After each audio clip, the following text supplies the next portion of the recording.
respond back, it's okay. This is a hearing which is now being called to order.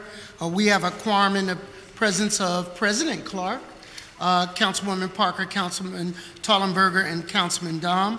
This is a public hearing of the City Council's Committee on Commerce and Economic Development. The purpose of this public hearing is to hear testimony on Bill number 180864 and Resolution number 181115. Will the clerk please read the title of the bill and resolution?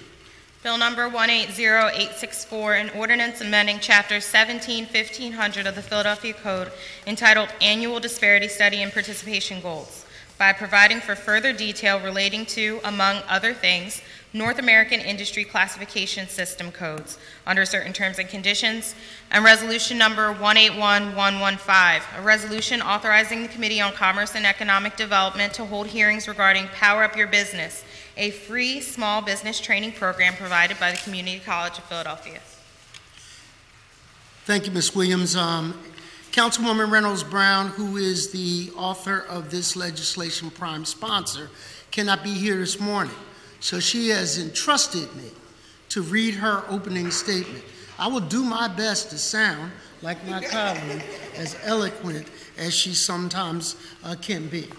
And this is, and I quote, "I am pleased to introduce this legislation on the issue that has animated my entire career, ensuring adequate opportunities for women and minority and disabled businesses in contracting involving the city and on city-funded projects. I want to commend my former colleague, W. Wilson Good, Jr., for his leadership on the issue and his steadfast, unwavering, which is very much Blondell Reynolds, commitment to this goal of diversity and inclusion.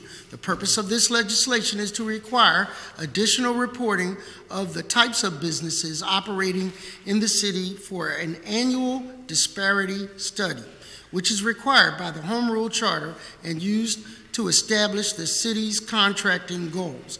Currently, the disparity study organizes its reports by using three categories of businesses: professional services, services, supplies and equipment, and public works.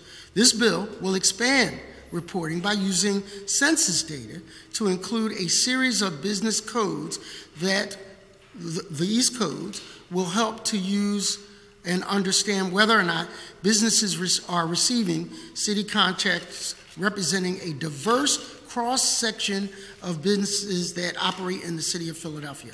My office, meaning her office, has been in the conversation with the Office of Economic Opportunity since last summer to develop this legislation. I want to thank the administration, and particularly the Office of Economic Opportunity. Ms. Harper, are you there? She shouted you out. And Ms. Jan, for collaborating with us throughout the process. I look forward to Ms. Harper's testimony. And I end quote. So I couldn't say it as eloquent as she said, but you get the point. So with that, Ms. Williams, can you, are there any comments from members on the committee? Seeing none, can you read the first group and panel to testify? Iola Harper. Welcome, Ms. Harper. Thank you very much. All right. Pull the mic close to you. State your name for the record, and please begin your testimony. Iola Harper, Office of Economic Opportunity. Good morning, Chair Jones and members of the Committee on Commerce and Economic Development. My name is Iola Harper, and I'm the Deputy Commerce Director of the City's Office of Economic Opportunity. I'm here to testify in support of Bill number 180864. The purpose of the bill is to deepen the analysis of the city's contracting activity with minority and women-owned firms, or MWBEs. The city conducts an annual disparity study, which seeks to examine the disparity between what we spend with MWBEs and what we should spend based on the availability of firms in our geographic area. The analysis is conducted by examining the type and size of contracts, the geography of the firms, the ethnicity of the firms, and other factors. However, the disparity study does not fully analyze the type of industries where we see the most and least participation. For instance, are African American firms getting contracts primarily in construction, or are they seeing work in white-collar fields like accounting and engineering as well? This bill seeks to address that question and provide the city valuable answers. By using the North American Industrial Classification, or NAICS codes, the scope of the study will be expanded to perform an analysis and discern how the city's participation number is achieved. OEO fully supports this notion. More information is always helpful, and it will inform our outreach and business development efforts to know who is getting what type of contract.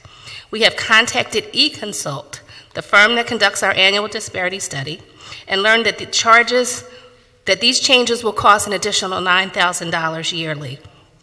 While our office supports this bill, we feel there may be a more targeted way to conduct this analysis. Rather than increasing the scope of the entire study, it might be more productive to target certain industries that the city is most interested in. We have discussed this with eConsult. They are familiar with where there is and where there is not participation, having run these numbers many times. eConsult may be able to direct us towards the most compelling examples of a consolidation of participation or lack thereof. That way, we can perform a more profound examination of those industries rather than a slightly superficial analysis of all industries. We have discussed this with Councilwoman Blondell Reynolds Brown's office, and we plan to have a meeting with eConsult to work through the issues. Bottom line is that we have a way to break down the NAICS codes and perform the type of analysis that this bill recommends. Thank you for the opportunity to testify today. I am happy to answer any questions that you might have. Just real quickly for my clarification, I see at least, maybe 20 new classifications. Have you? I haven't seen those. Can I ask you, Sergeant of Arms, take that too? And they're very interesting, inclusive of agriculture and other things. Mm-hmm. So I mean, help me to understand why that might be helpful to you, to do your responsibility and job. Well, because we do our disparity study based on, every NAICS code has subcodes under it. Mm-hmm. So if it's construction, there may be 20 sub-construction codes. Electric, carpentry, right. Plumbing. So it'll have the same number, but it'll have a different 2-digit extension. Got it. So by analyzing the 2-digit extensions, we can see within a category where the business is coming from, if you understand what I mean. Yeah, so instead of just saying construction, if it's carpentry versus electrical, we know the distinction. That's right. And that allows you to make that delineation. I get it. That's right. And start to, look for firms where there aren't many, right. And all of those type of things. So we are in support of doing that. The second question I would have is you're breaking down it by census tracts. Yes. So that's a deeper dive and not standard metropolitan. Well, it's not census tracts. It's just NAICS codes. It's NAICS codes. So we will have information according to geography. We're not going any deeper there. We're going deeper with the codes, not the census tract. Got it. So in another lifetime, I used to do that kind of work. Okay. As urban legend tells. And there was a barge bid, and literally we were trying to find participation on the fabrication and erection of a ship. Okay. And that isn't necessarily your traditional female minority. We had to go to Lancaster to find underwater welders. Wow. Underwater welders to find out. And because this school, Thaddeus Stevens. That's okay. It. Mm-hmm. We found them at that trade school. That's and amazing. Actually got them certified in businesses to be a part of the, how you doing, Councilman Green? Good to see you. And we were able to include them in yes. there. So this deeper dive into codes allows you to look for specific firms in specific industries to include in our business activity. Absolutely. Got it. Absolutely. Are there any other questions, members of the panel? Seeing none, you've done a great job explaining. Thank you very much. Councilwoman's legislation that you've worked with. Thank you very much. Thank you very much. Ms. Williams, can you read the title of, are there any others to testify on this bill? No, there's no other witnesses on this bill. Going once, going twice, seeing none. Can you now read or do you want us to move it out of committee? Yes. All right, okay. We will recess our public hearing to go into our public meeting in order to move this bill.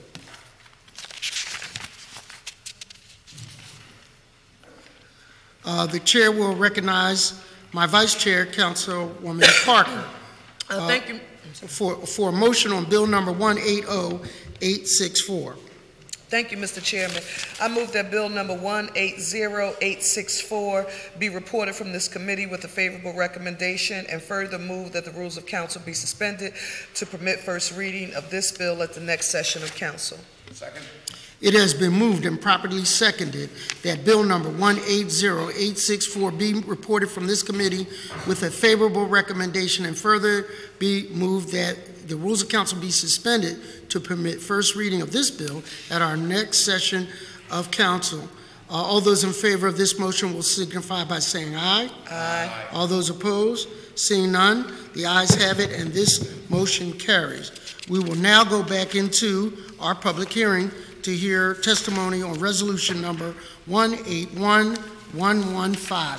Can you read once again, Ms. Williams, the title of this resolution? Resolution number 181115, a resolution authorizing the Committee on Commerce and Economic Development to hold hearings regarding Power Up Your Business, a free small business training program provided by Community College of Philadelphia. Thank you, Ms. Williams. Can you also call up the first panel to testify on this resolution? Oh, wait a minute. I'm sorry. I take it back. Can we hear from my vice chair and then Councilman Green, who is here for the record? Thank you, Mr. Chairman. I just want to quickly take a stroll through history to refresh our memory so that we all have some context about the origination of the Power Up program.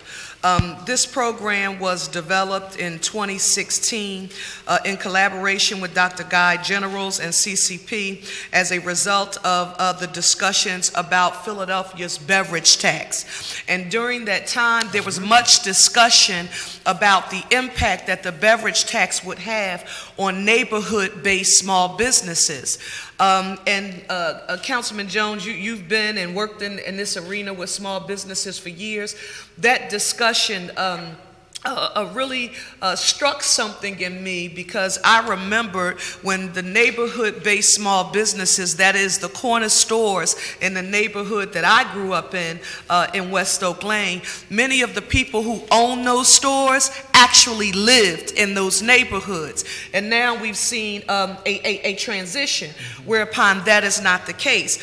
So what we wanted to do was to find a way to support those small businesses that have been functioning, on a wing and a prayer, maybe inside of their homes, but to provide some technical and backroom support on all of the skill sets that are needed in order to run a successful small business. For the record, the initial funding for this program was $2.4 million for 3 years. That was $800,000 per year.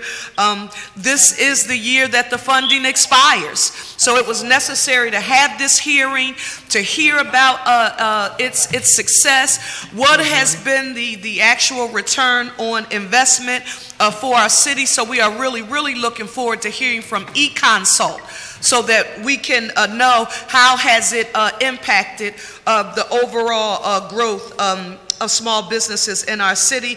I also want to state for the record that we know that CCP was in essence the right place that this program should have been housed in, because they had already been successfully running what is renowned and globally recognized, and that is the Goldman Sachs 10,000 Small Businesses program. And so they had the expertise, but the Goldman Sachs program was just a little more advanced than where the small businesses that we were interested in connecting to services where they would go, because our program focused on micro and small businesses who needed that assistance. It's a 10-week program, 30-hour peer-based learning, got off the ground in 17.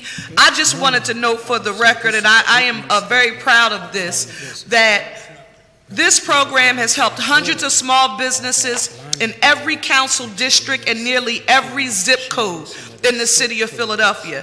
I was pleased and surprised to note that 120 businesses have completed the 10-week peer-based cohort. 806 people have, and I'm a little biased here because you all know how I feel about our neighborhood commercial court of businesses. So we've had 806 people attend our storefront workshop series. 529 business owners have attended our community and partnership workshops. And if Councilwoman Reynolds Brown were here, she would be very pleased to know that more than 84% of the participants have been people of color, and nearly 71% have been women. And so I needed to state for the record to Dr. Guy Generals, to Carl DeFries, to my good friend Lynette Brown, so she's not here, but she is always here, to Pearl Wang, who is the former director, but she's now the executive director of Oxford Circle, and our program's current interim director, Audrey Snyder. I want to thank each of you for your unwavering support, and we look forward to your testimony today. Thank you so very much. Thank you, Councilwoman, for staying on this issue, remembering it, and then following through with our strategic partners here today, because we're going to hear how it has benefited hundreds of small businesses in the city of Philadelphia. I also want to recognize the presence of Councilwoman Blackwell, who a lot of these classes are taught in her district, 3rd District, where CCP happens to have class from there. And I'm not saying that as a result of the fact that in the 4th District we have no classes there, but I'm just citing that it couldn't happen to a better councilwoman than having that. Thank you. West is best. West is best. Also, I want to recognize officially Councilman Green, who has joined this panel today. Do you have comments, Councilman Green? Thank you, Mr. Chair. Also, I want to applaud my colleague, Councilmember Sherelle Parker, for today's resolution for hearings on the Power Program. I apologize for being late this morning. Actually, this morning I was attending a kickoff breakfast for another small business initiative here in the city, Inner City Capital Connections, which had their kickoff breakfast this morning, and they work closely with the Power Program as well as the Goldman Sachs 10,000 Small Businesses, and we're really starting to create an ecosystem that you can be a mom and pop business that's starting a business right out of their house to a much larger corporation like Pyramid Construction, who are on the verge of becoming a true national leader in construction. And having those resources from the large, the medium, and the very small businesses is very important for the growth of our city, considering we have such high levels of poverty. And it's the growth of these businesses which will provide jobs in our city and help us to get out of the poverty situation. I was fortunate enough to speak at one of the graduation ceremonies for Power Up at CCP. I think they've done phenomenal work. I keep running into graduates of this program, people I know from the neighborhood, the community, all around the city of Philadelphia, who come up to me. In fact, I just met someone just last week who gave me his card, who has a juice company in Reading Terminal. And he came up to me and said that I had spoke at the graduation and that he was sharing with me the growth of his business and the fact they're at the Reading Terminal Market. So I will be supporting this effort, this initiative, as well as the efforts of my colleague as we try to identify resources for this very worthwhile program. And I commend their efforts for having this resolution and having this conversation here today. Thank you. Thank you, Councilman. I'm not one who, in the audience, I get in trouble when I give people shout-outs. Last year it was Nazareth Sabri. She was shunned by her colleagues because I singled her out. I don't care. Good work all of you do good work. It's good seeing people that I have worked with over the years, and one of which I'm going to recognize is Miss Marla Hamilton of PIDC. I got shocked when I saw her here. She belongs to us. She belongs to us all. Yes. She's citywide. We can all fight over her. I think it's safe to say that she has been responsible for helping more small businesses in the city of Philadelphia than just about anybody I know. And so we're glad to see you care about the small businesses as well. So thank you for attending these hearings. Thank you. Yes. To see everybody's claiming you. All right.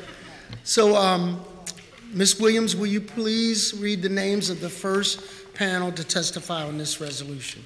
Dr. Donald Guy Generals and Carol J. DeFries. Welcome. Thank you. All right. Okay. Got it. So, as the starting with a commercial. academians that you are, we realize that your testimony is 4 pages long. Yeah. Feel free to use cliff notes of your testimony as we watch the video, okay? Because we have other people that sure. want to testify.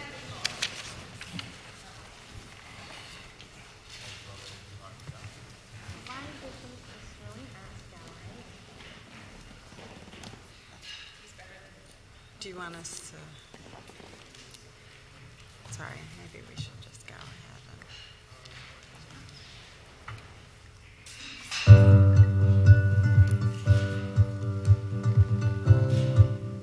My name's Sean Miller. I own H. Smith Shop as well as the Art Shop. My business is Sterling Arts Gallery. Olympic Tots started in 2007. The whole point is to have a quality and affordable care. We have changing exhibitions every month, and at the beginning of each exhibition we have an opening reception for the artists. I actually was working in corporate America in the marketing industry, and I got to a point when I really didn't like going into the office anymore and being a part of that grind. I signed up for the Power Up Your Business program at Community College of Philadelphia. I thought that going through the Power Up Your Business program would help me fine-tune some of the things that I had already learned. What interests me in Power Up was the opportunity to see and analyze my current business. When we decided to expand, we thought that the program was perfect in refreshing all the different aspects of owning a small business. I think the Power Up program was really helpful in getting me to really focus on my business and the finances of my business. We didn't know those little details that we need to keep an eye on because it's not our expertise.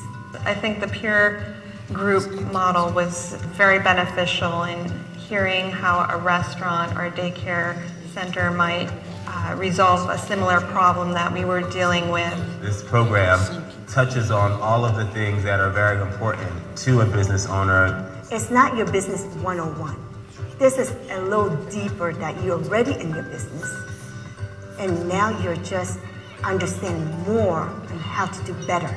I would definitely recommend Power Up Your Business to another business owner simply because you're always learning something new. So I encourage all of my peers who are business owners to take advantage of the Power Up Your Business program. And I'm so glad that I took the opportunity and looked into that. It was the best decision ever.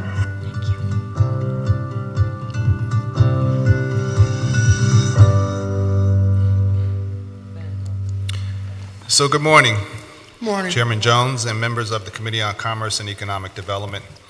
Let me take a moment here and give a special thanks to Councilwoman Sherelle Parker, whose vision it is that brought us to this point whereby we've been able to put together a very successful small business program. I think we can all agree that small businesses are the backbone. Can you put a mic closer to you, sir? I think we can all agree that small businesses are the backbone of any city's economic growth.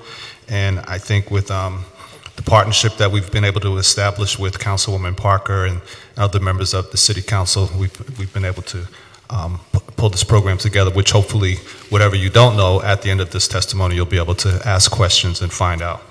I want to thank City Council for the resounding support we have received since we launched the program in December of 2016. Many council members have been graduation speakers and written reference letters for applicants, and your staff have joined and led our outreach corridor walks. We are very grateful to each and every one of you. Based on the outcomes of this program, I am confident that City Council will continue to support this program as a key economic development driver in the city and as an integral part of the college's mission to grow Philadelphia by providing our business community with the tools to improve operations, grow revenue, and add more jobs. You will hear from 8 of the 120 businesses who have completed the Peer Learning Power Up program and how it helped their business improve or succeed. Their stories will paint a picture of how this program empowers individual business owners as they gain knowledge, skills, networks, and confidence, makes the local economy in Philadelphia stronger, moves Philadelphia toward a more equitable, diverse, resilient local economy. Power Up truly reflects the power that the city's college has on transforming and aiding Philadelphia's economy.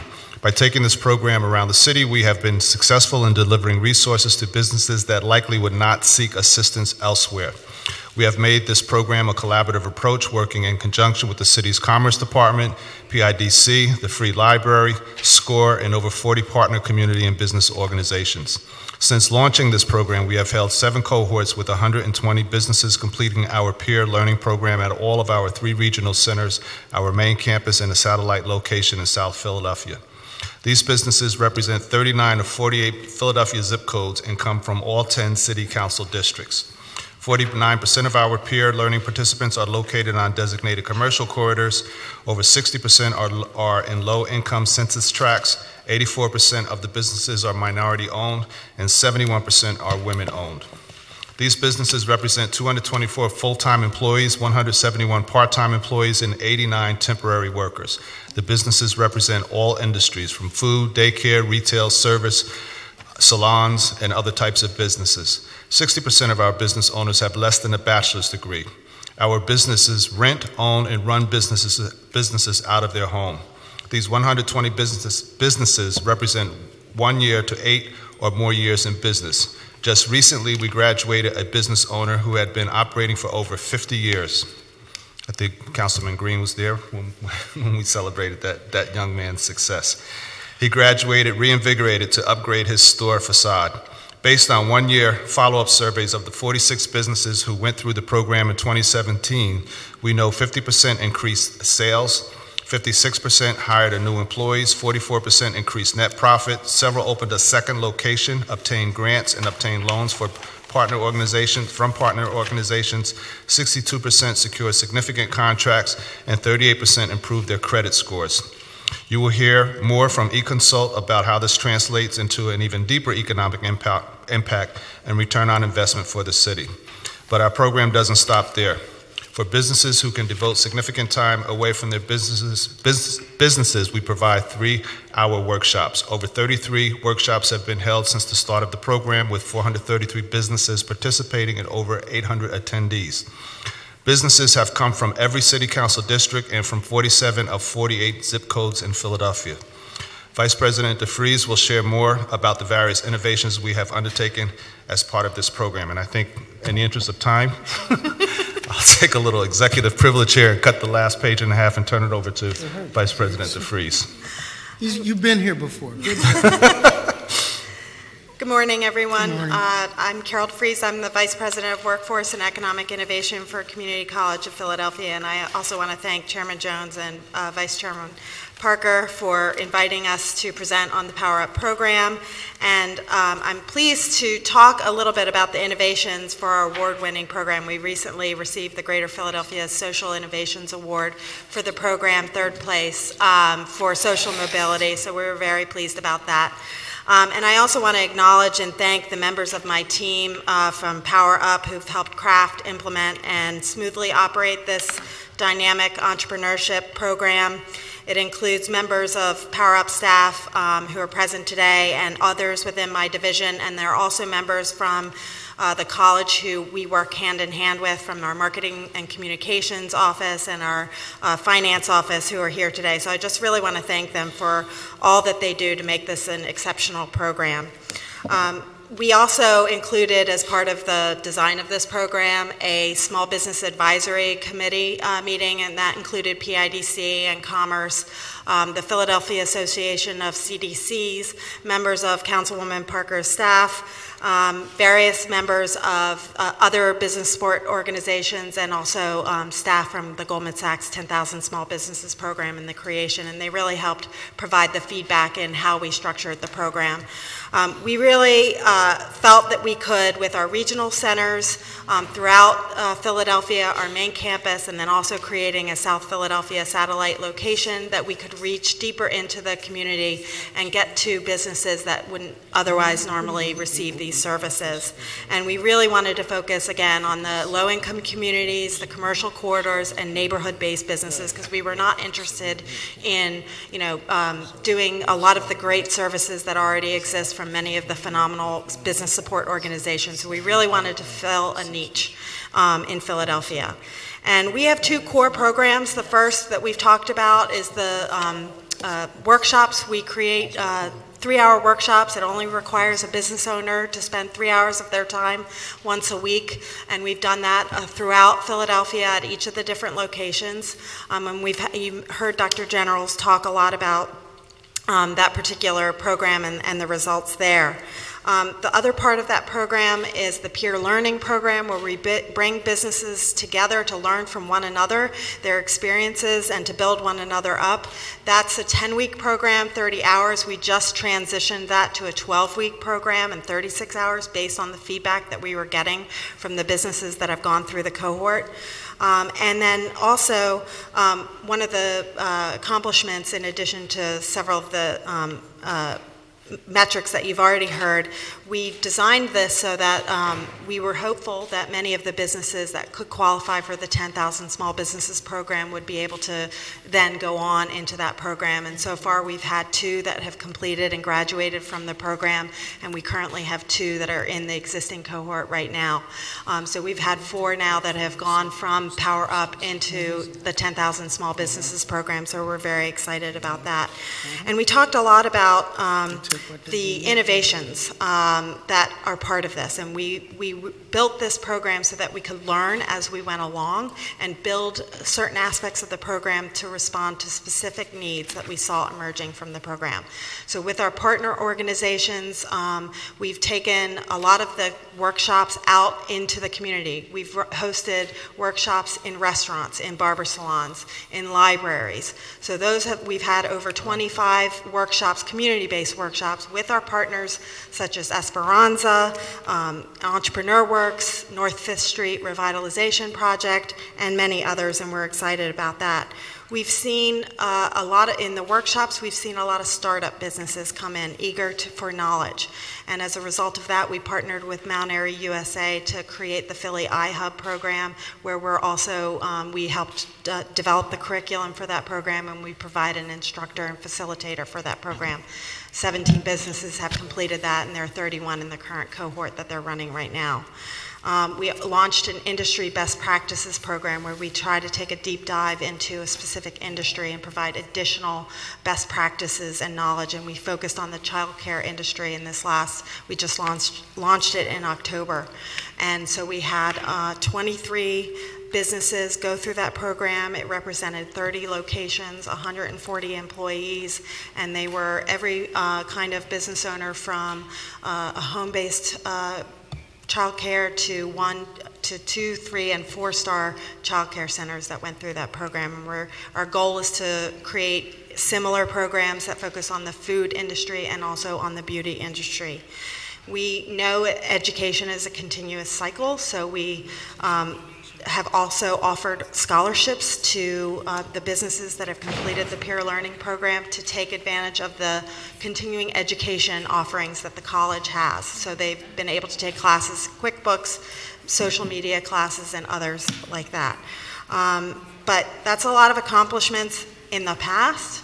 and I want to talk to you about what's going on right now. Tonight, we are going to host the third of our fourth workshop at the Northeast Regional Center. Tomorrow, 21 businesses in the West Philadelphia cohort will have their first of 2 marketing classes. We are working with the Office of Immigrant Affairs to host this workshop on social media strategy in Spanish with partners from AFRICOM, Finanta, and the Southwest CDC. We have 6 community-based workshops in the works for March and April. And of course, I invite you all to the graduation of our West Philadelphia cohort on April 3rd. And then we start the process for selecting Northeast Regional cohort, and then we also start the South Philadelphia workshops in May. So I'm very proud to say that the program participants represent the tapestry of Philadelphia small businesses and are really, truly wonderful building blocks to the city's future growth. And it fills me with pride when I see that video. It fills me with pride when I see all of the businesses, as Councilman Green mentioned. You run into these businesses every day, and they reinforce absolutely how much they're contributing, how passionate they are to growing Philadelphia, how passionate they are to growing their own businesses, and it also reinforces very much that the college is of the community, and that's very heartening to me, and I'm very proud of all that we've done in this program. Thank you. Thank you.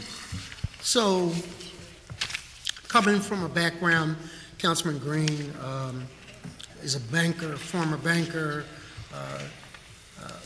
All of us have business charters within our district that we fight for.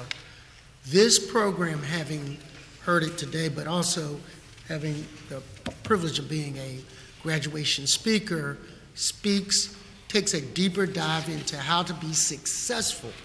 And Councilwoman Parker was talking to me about the little things, like how to establish a good banking relationship with bank accounts, how to deal with e-commerce, most of the procurement opportunities, matter of fact, all of the procurement opportunities offered with the City of Philadelphia, you have to do online now. Wow. You can't just walk up and do a bid. You have to respond electronically. And taking small businesses up a level is important. When I think about your graduating class that included Dr. Champion, who is been for the past at least decade a dentist in my district. If you ever go up 63rd, he's the big tooth on his lawn. I don't know how he got that sign approved. I wasn't councilman then, but I'm glad he got it done. But he was in your class, and he's been successful. And he talked about how you don't, because you've done a thing so long a certain way, how you can, through your colleagues and peer mentoring, learn to do it better. Learn to do it better. The other thing I just heard, if I understood it correctly, you do field trips to different locations. Yes. So in my district, there's the Business and Technology Center on Parkside. It probably has the largest number of small, minority, female, and disabled businesses in one building in the city. And it's a treasure. If you don't go to a place like that, kick the tires, you never know it exists. So I encourage you to do more of that kind of activity, and I'm sure that each of these council people up here can tell you small hidden treasures. I've always gone to the bocce courts in your district and had pizza in a brick oven. And so there are little places in the Northeast. There is it's in the mall up there, and you can get, it's like a Jerry's Corner environment up there. And they have the fresh turkey products from Lancaster that they have lines for. But if you know about these locations and marry your business to those locations, you can use the synergy to be very successful. So I applaud getting out, not just looking at a book, going out kicking the tires to see where your business location might thrive. So I really I really applaud that. And thank you, Councilman Jones. We're eager to work with all of the city council members on finding those locations where we can take this program and the workshops that we have, that they're designed exactly for that purpose. So we're very eager to work with you on that. To you, and Community has a special niche, special role to play. You are, on a rung of education, and I'm not going to put Harvard ahead of you, but some people might. You know what I mean? I wouldn't. But you shouldn't. more people get their start, grassroots start. Whether you're talking about former employees or employees of the city of Philadelphia deciding to go back to school, but now I'm hearing people who want to take that leap of faith and become entrepreneurs are using you as well. We're just thankful that you're a strategic partner and able to blend the academic with the practical. That is unique. And that's what I have to say. Councilwoman? Yes, Mr. Chairman. I'm sorry, I'll get over this. Well, so one, I just wanted to just make sure that I heard you accurately, Dr. Generals. You said that these businesses represent 39 of 48 zip codes in your testimony. That is a yeoman's job. When we talked about or described the vision for this program, we thought about the Greater Philadelphia Chamber of Commerce, and I'm pleased that they're here and they're going to be testifying today, talking about their pro-growth strategy. But usually when we think chamber and pro-growth, we immediately think Center City. And if that pro-growth strategy doesn't make its way into the veins of our neighborhoods, on commercial corridors and corners in every neighborhood in the city of Philadelphia, to me, it's not much that we could call pro-growth about it. But this program helps to provide that backroom technical support that is not traditionally available. So I want to say thank you. I also want you to, one, I was also happy when you talked about this special 7-week series for existing child care center owners. When we were working on the formation of the PHL and pre-K, aside from the right thing of providing access to a quality early childhood education for 3- and 4-year-olds in the city of Philadelphia, I constantly thought about our home-based daycare providers, many of them who are African American women who are small business owners, and to know that you have sort of, carved out and understand that that is a group of entrepreneurs because of its the growing market and the growing demand for quality child care, that you've carved out a program that they specifically can benefit from. Just delve a little bit more for me, if you will, into how that has impacted those providers.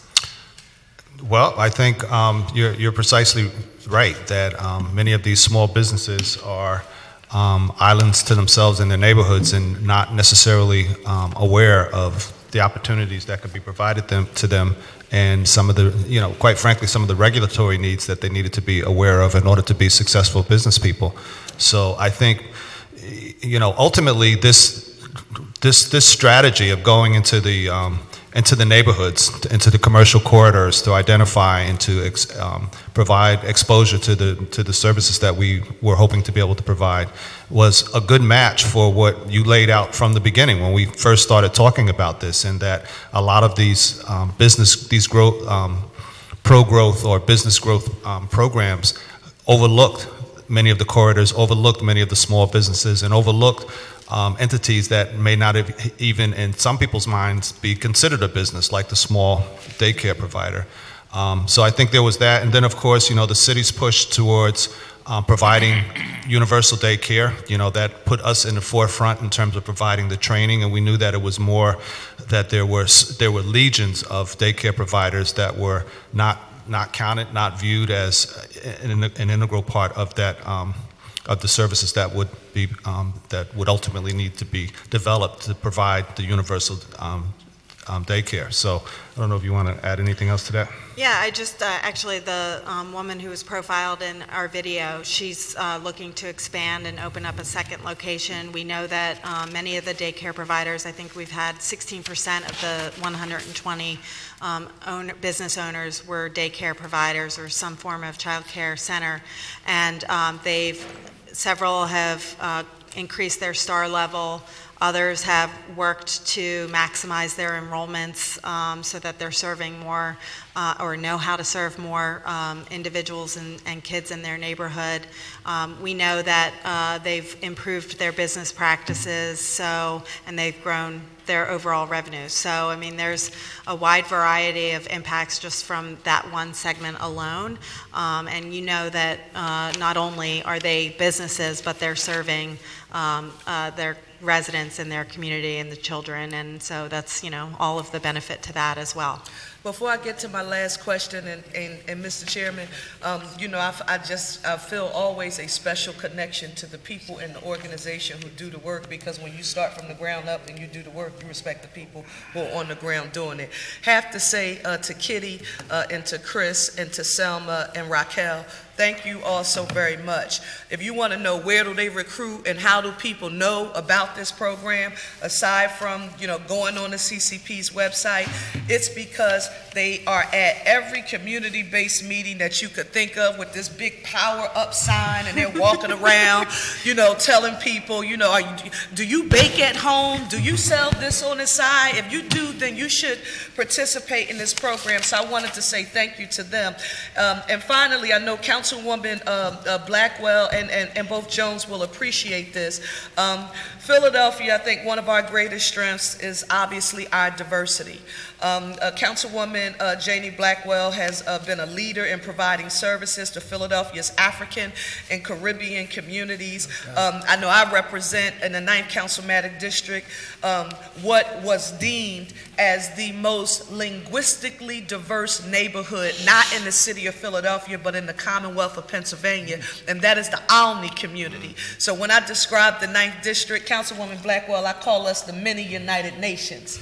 And so I'm pleased to hear you talk about this peer learning program and for Spanish, and also working on additional activities to reach the Asian community and the African and Caribbean communities and the Eastern Bloc business communities. Talk to us a little bit more about where you are in the plan, and I know you're developing it, but just if you will. Yeah, so we're working with Finanta on... Can you pull that a little closer? Yeah. We're working with Finanta on a 8-week version of the peer learning program that would be, the curriculum is currently being translated into Spanish, and it would be working with businesses that Finanta currently are their clients, and so it would be helping them with a smaller version of the peer learning. As I mentioned, we're working with the Office of Immigrant Affairs on a Spanish language social media class. We've held classes with CMAC, which is the Asian community, one of the Asian community organizations, where they had interpreters in our workshops in Mandarin, Chinese, and in addition to that, we have been trying to reach into in the Northeast, the Russian language communities as well. So we're trying as much as possible to translate or provide interpreters that reach into those communities, because we know that they're very reluctant to come into the types of business support programs just because, it's not necessarily their English is not their first language. So we're trying to come to them as opposed to having them come to us. Well, thank you, and listen, I'll be waiting on that African Caribbean curriculum. Councilwoman Blackwell, what's the name of that restaurant where I go to get my poulet yassa from in your district? Kilimanjaro. Kilimanjaro, and Councilwoman, they have the best poulet yassa in the world. So I want one, Councilwoman, in the 9th District. So hopefully we can send a business owner through your program, and we can open a Kilimanjaro in the 9th. We'll make sure Chris goes to that restaurant directly and recruit the person into our next program. Well, I'm hungry. Councilman Dom. Thank you, Mr. Chairman, and thank you, Councilmember Parker. This is a great program, and your leadership's been amazing on this. I just have a few comments I wanted to make. 4 years ago, when I started to run for city council, I read the Pew Report, and I ripped out a page of the Pew Report. I kept it in my pocket for 4 straight years, this ratty thing I have in my pocket. It's my filing cabinet. But I want to bring it up because it's relevant. And the Pew Report says, ownership of businesses in the Philadelphia region, 78.8% white, 10% Asian, 2.4% black, 2.4%, which is terrible. This program, to a degree, addresses that issue. Last week in council, this whole body was in support of a resolution we introduced to mandate from the state to teach financial literacy, pre-K to 12th grade, to teach technology, including coding, pre-K to 12th grade, to teach 9th to 12th grade entrepreneurship courses in high school, 9th, 10th, 11th, and 12th, that become feeders into your program, and to provide the ability for students in 9th to 12th grade to work 1 day a week in a job and go to school 4 days a week, almost like the Drexel Co-op for high schools, because that experience to me is invaluable.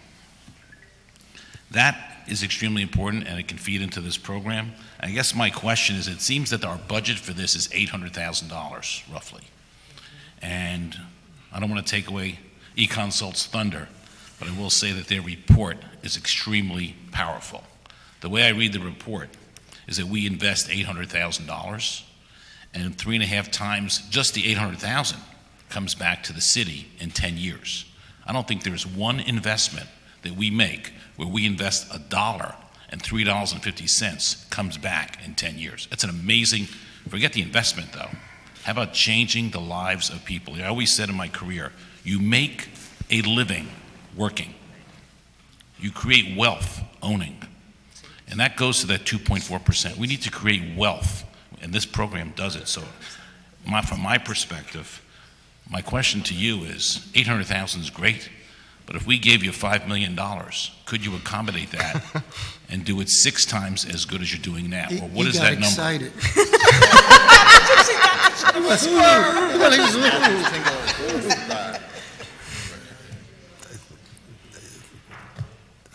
So, yes. And yes.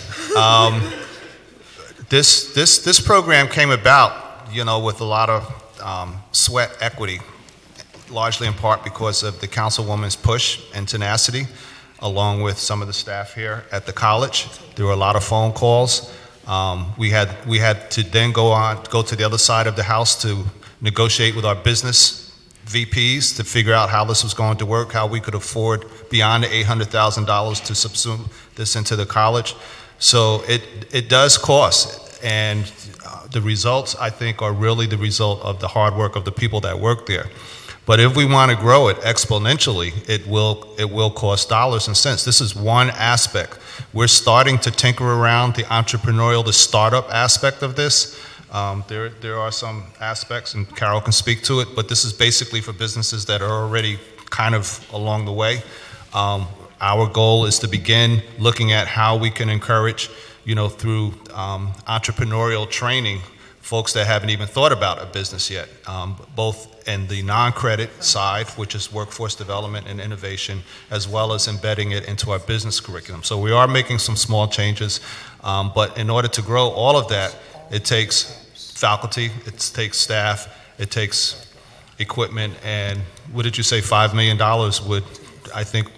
would enable us to be amongst the leaders. This is not a new idea, a new phenomenon. There are community colleges that are out front in this area of entrepreneurship and business growth and really being tied into the economic strategies of the city. We are trying to get there. We're not there, but $5 million will certainly help us get there. I guess my question is, though, if we increased your budget 6 times, could we get 6 times the results? Do you have the capacity to handle it? That's my question. If you increased our budget 6 times, it would increase our capacity to deliver 6 times. 2 other quick questions. I've now paid for 4 high schools. and I have business leaders paid for 21 high schools where we're teaching coding in the 10th grade to 15 children per high school, public high schools. We have 25 high schools right now. Sylvester Mobley from Coded by Kids. We have 375 kids right now learning coding in our public schools.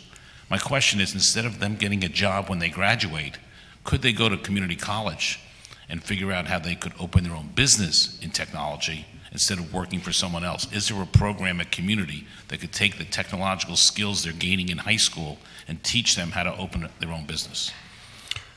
And the non-credit?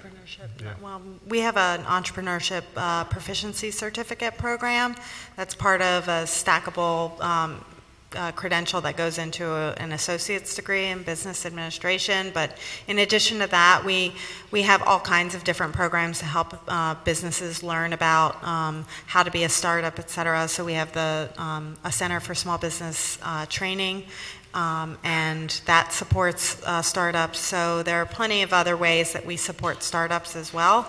I think so. Certainly, my goal has always been to work with students at Community College of Philadelphia and provide some level of an incubator for them.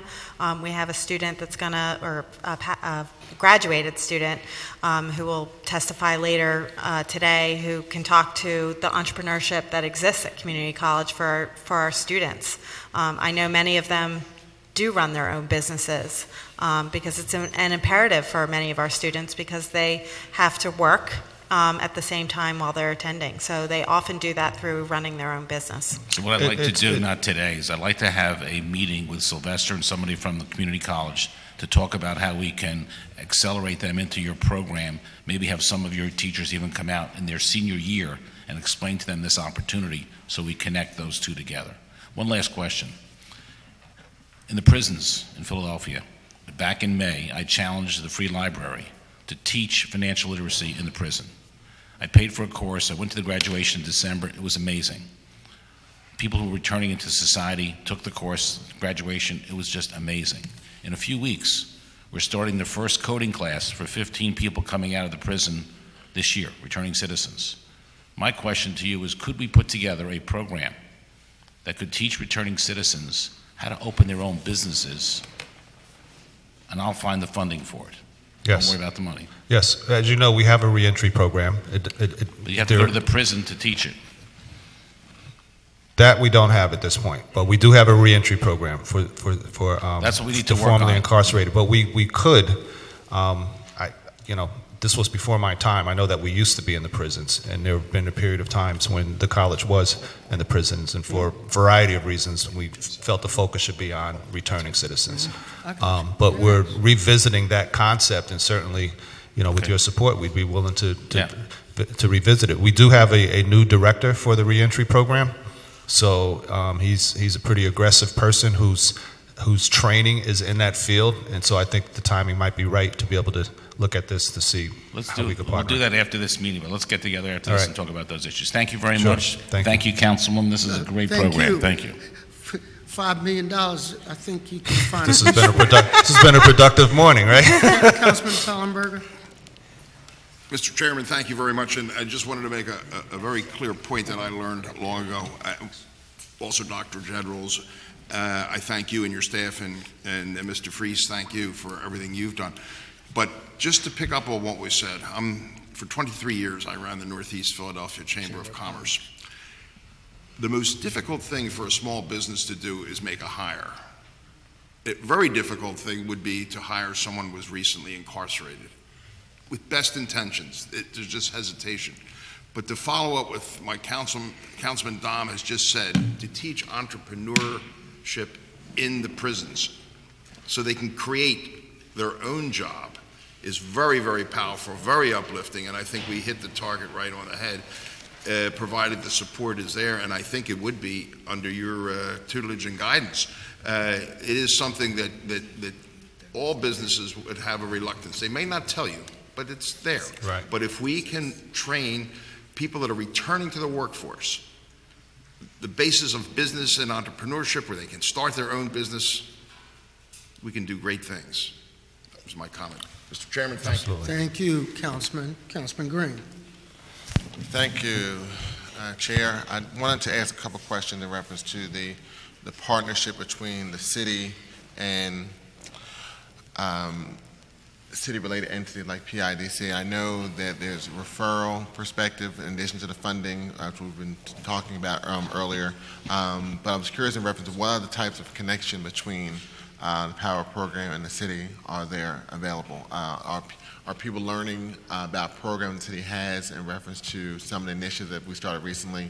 For example, we started the Philadelphia Business Lending Network a few years ago to provide access to credit, which is one of the big issues that small businesses have in reference to growing their businesses. And I wanted to get some perspective of how the integration between the PIDC, Commerce, and others with the program. Well, we have representatives from both Commerce and PIDC today to talk about that coordination. Certainly, in addition to referrals into the program, we go out with both, staff from both organizations to talk to businesses, to do outreach. We've hosted joint workshops together.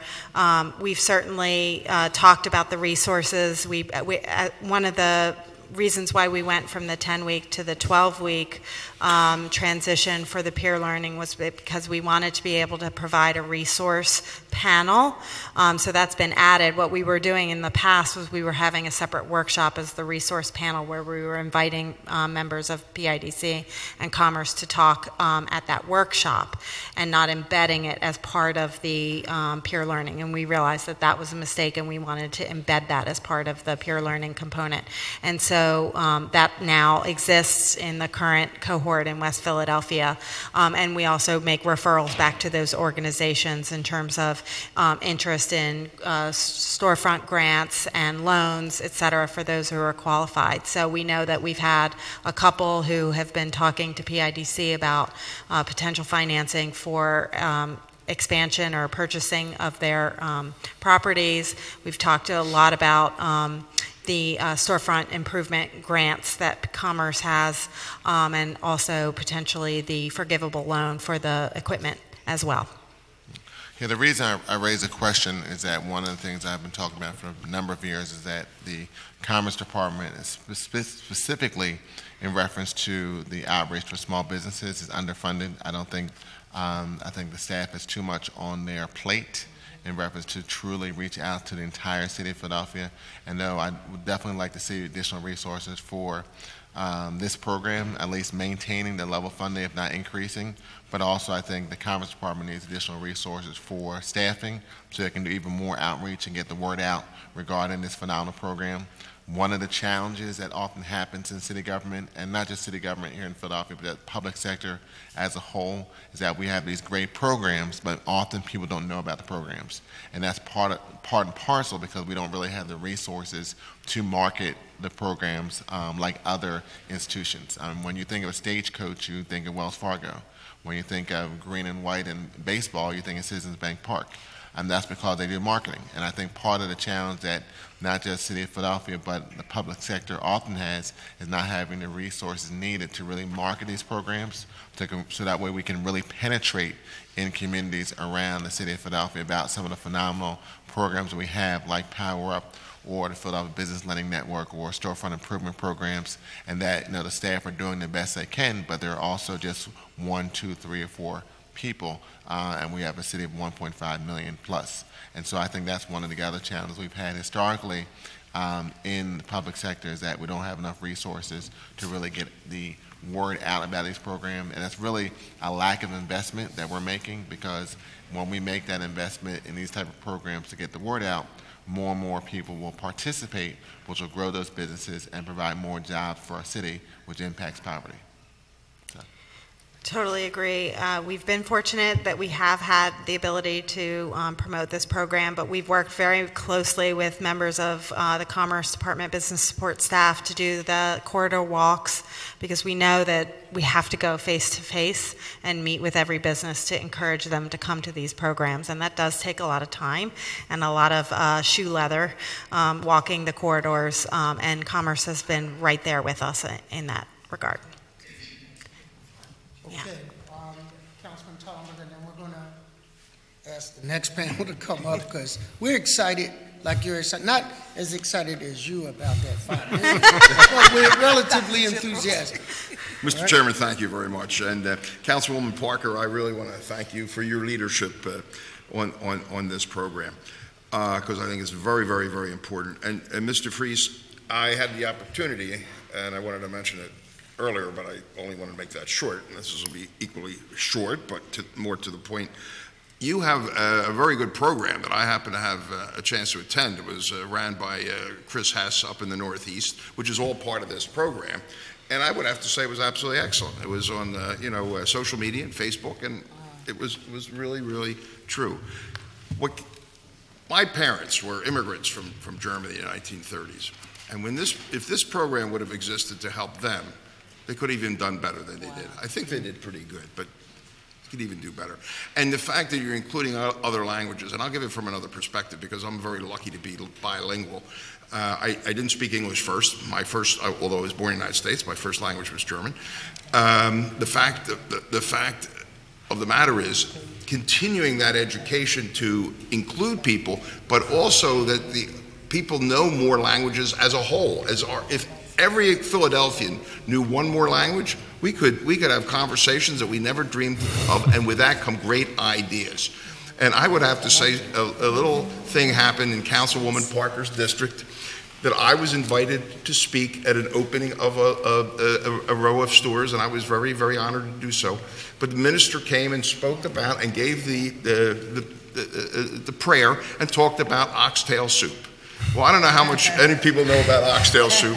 It's an African Caribbean dish, but it's also a very German dish. And I have been looking to find oxtail soup for a long time. I was actually moved by it. My point is, it also brings us together. There are so many communities that are more alike than they ever realized, but that realization comes through education and discussion. And right now, because of Councilwoman Parker, I know where to get my oxtail soup in Philadelphia. But keep up the good work. God bless you all. And because I know this system can work, and I'm there to help and support it in any way I can. Thank you. My colleagues are killing me with this food. One more time, Councilman Don. Thank you, Mr. Chairman. I'll be brief. I want to follow up with Councilmember Green's comments about marketing. And if you could somehow do a group email list to everyone who has an interest, who signs up, as to new restaurants that are opening, new retail that's opening, what kind of services they provide. Because until I read through the book that you provided, I really didn't know all these different new companies. I myself, every weekend, I try to go to one new restaurant I haven't been to in Philadelphia. Last Friday night, I was at Rhythm and Brunch at 6511 Elmwood. So I'll go, and I think my colleagues will too, to support them. The other thing I wanted to mention to you, when I looked through the work... Where's that restaurant? You're getting us hungry, but can you give us a location? 6511 Elmwood. Okay, got it. In the workshop topics included, I have one suggestion. You talk about negotiating a storefront lease. I would also like to see you add in there purchasing the real estate, and I'll tell you why. Most businesses that are successful are those that own their own real estate, whether it's McDonald's, which was really a real estate company, or all these big department stores that went out of business. It was the real estate that kept them, and it's the real estate that lasts for the lifetime. The business has usually a finite amount of time. So instead of them paying rent to someone else who's going to make their money, see if there's opportunities through the city or whatever where they could actually own their own storefront and control their destiny. Because most businesses start out with some landlord improvement, and in 10 years, there's no more landlord improvement, and they raise their rent, and they can't stay there. If they control their destiny, they can stay there. I would add that as a component.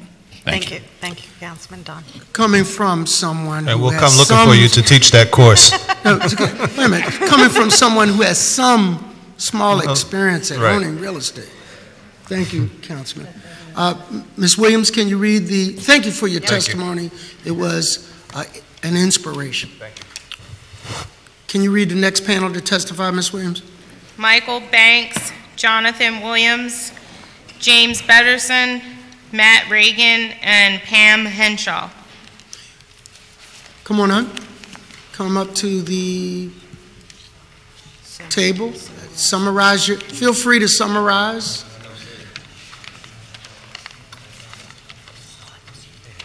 Like for real? I see one page. I like that one. Yeah, I see one. I see a whole laptop opening up. I'm scared. Yeah, I'm really afraid now. Yeah. But in any order that you'd like, please pull the mic to you. State your name for the stenographer and the record. So, good morning. My name Welcome. is. Thank you. Good morning, Chairman Jones and members of the Commerce and Economic Development Committee. My name is Michael Banks, and I represent the African American Chamber of Commerce of PA, New Jersey, and Delaware, where I serve as the President CEO and proud graduate of the Community College of Philadelphia. I am here today to testify on Resolution 18115, introduced by the Vice Chairman, Councilwoman Sherelle Parker. And I'll be very brief. The first thing I want to talk about is how this program has made the African American Chamber of Commerce stronger. And I think that that can be seen in the program that we were able to launch, which was called our Tech Tuesday series. We launched that last year for the first time in the history of the African American Chamber of Commerce. And the purpose of that program was to really focus on the changing role and the impact that technology has on business owners. As you know, when you're a small business, you're typically understaffed. It's typically a sole proprietorship. And the ability to implement technology, not only does it reduce your overhead, but it also allows you to do some things that you can overcome without having the proper staffing today. As it relates to our membership, two of the programs I'll talk very briefly about that we were able to introduce was one program that looked at the role of cryptocurrency. A lot of folks are talking about it, but, there's not much information as it relates to how it can impact your business. But in addition to the cryptocurrency component, the technology that supports it, which is the blockchain technology. So we were able to have, members come out to learn all about that technology. It was really exciting, so much so that we're going to continue it this year. But in addition to that program, there was also one I thought was most impactful, which was a marketing boot camp. Because as a small business owner, one of the hardest things to do, or one of the biggest obstacles to overcome, is how do people find your business? So what this marketing boot camp allowed our members to do was find ways to not only use social media and their website, but other channels, and make sure that their messaging was getting out to their ideal client, and make sure that people were able to find their business. And then lastly, I'll close with, what the community college is known for with their mantras, which is paths to possibilities. In addition to our members benefiting and able to do business with one another, we also had a person that presented at the program who was able to land an adjunct professorship at the community college, and it has been a great opportunity for him. So for the African American Chamber of Commerce, I'll say this program, like we talked about earlier, it has had been like a tenfold investment for us. So I thank you for your time today.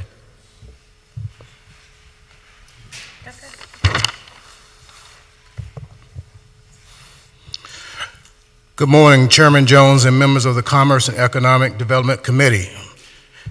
My name is James Betterson, owner of Better Clean Laundry and former Philadelphia Eagle in the years 1977 and 78. Go Eagles, right? I'm here today to testify on resolution number 181-115, introduced by Councilwoman Sherelle Parker. Better Clean Laundry will celebrate its third year in business next month, and is the second business that I created. My first business lasted 10 years and funded the transition into this latest venture. This business, though, struggled early, and I was not able to pay the bills. I started to seek out ways to become more business savvy. Through the Northeast Community College of Philadelphia, I found out about the Power Up program and applied to improve my overall business aptitude with a special interest in marketing ideas and ways to improve my underperforming 2-year-old laundry business at that time. The fact that it was free to qualified business owners was unbelievable. I was excited after being accepted. During the 10-week course, a lot of great information was taught and discussed. The format of discussing different subject matter every couple of weeks was very effective. In the first 2 weeks, a technical improvement plan was introduced to analyze your business and devise goals for improved performance. A good plan included detailed action steps, deadlines, and accountability. I also learned great info from both the financial and marketing segments. During the course, I enjoy being around and listening to other business owners like myself talk about various successes and failures in business. At course end, I felt re-energized and ready to improve my business. After graduating from Power Up program, participants also received the great benefit of 2 free classes at Community College of Philadelphia and 12 free coaching sessions. I used my 2 free classes to improve my knowledge of QuickBooks and to learn business concepts around social media. My coaching sessions are ongoing and something I enjoy each month. Recent sessions have resulted in creating core demographic information to help me target my marketing efforts.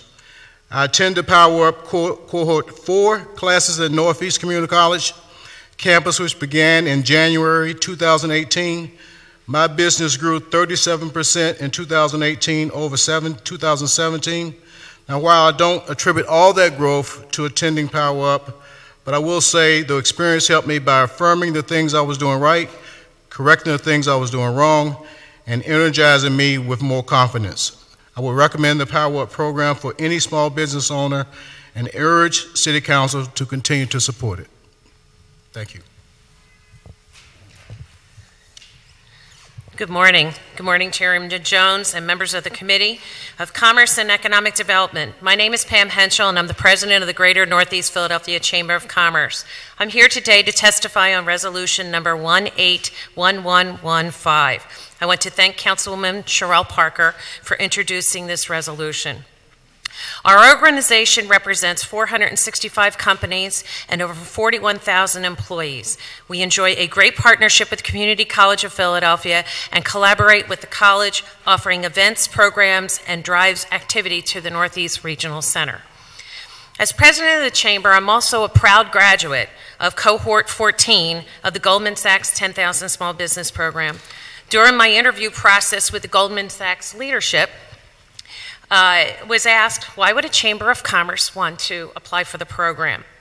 Well, it was twofold. We have 2 members, actually, of our organization here today. Matt is one and James is another. But to participate with the program, it gave me a base knowledge and an understanding of what the program was, so we can go out and we can help solicit and encourage companies, members of the Chamber, to participate. And also, a Chamber of Commerce, which my colleague here from the African American Chamber can attest to, we are a small business. So therefore, we have the same skills and same knowledge base, and we have the same challenges that a small business experiences. So as a graduate of that program, it gave me a really great foundation for me as a professional to be able to grow the organization and be very specific and focused. Because I'm a proponent of continuing education, I encouraged my colleague to attend the Power Up for Business program. In fact, it was James' cohort. And for exactly the same reason, and Matt's cohort, that's right, you're the same, I apologize. It's for exactly the same reason. So as an organization and as a chamber leadership, when we understand the programs, we are better to solicit and encourage small business owners and entrepreneurs to continue their education and to embrace the opportunities the Community College of Philadelphia, in particular with Power Up Your Business, offers. A small business owner, they know their craft very well. They are an entrepreneur, they're fearless, but it's the encouragement I think James alluded to, where you are supported, you understand what you knew, and you're surprised of the knowledge base that you have, and then you can self-correct on what you're learning through either one of the programs, Power Up or 10KSB. The Power Up Your Business tools that is offered for the small businesses is paramount. It invests in the city. It invests in Philadelphia. As graduates of the community college, both in the 10KSB programs, that we had, in fact, I was going to mention Matt, but I'll refrain. Our members, Matt has applied for the 10KSB and was first initially denied, and then attended the Power Up Your program, and now is also a graduate of 10KSB too. So he's one of the 4 succession plans. So I'm not only here to share my own experience, I'm here to speak from the Northeast Philadelphia. and I'm here to speak for the small businesses within the community. I cannot emphasize enough the value of Power Up Your Business has to offer small business owners.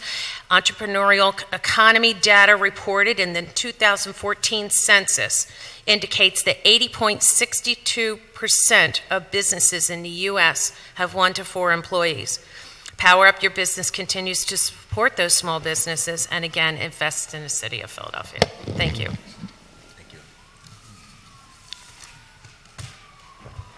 Good morning, everybody. First of all, I'd like to say two of my favorite people, Al Tallenberger and Marla Hamilton. I admired them a lot, as everyone up here. Al met me on July 7th to run my business. I met Marla at a Chamber of Commerce meeting. Okay, my bad. All right, good morning, Chairman Jones and members of the Committee of Commerce and Economic Development. My name is Matthew James Reagan, and I'm the Director at Venture Valley Children's Learning Center. We are located in the beautiful Burlham section of Northeast Philadelphia, Councilman Tallenberger's old stomping grounds. I'm here today to testify on resolution number 181115. I want to thank Councilman Sherrill Parker for introducing this resolution. We've been in business for 11 years now and have learned through those years that knowledge is power. And I applied to the Power Up program because I wanted that power. We were tired of being powerless and the struggles were getting old. What do we often say as we get older? If I'd only known then what I know now, right?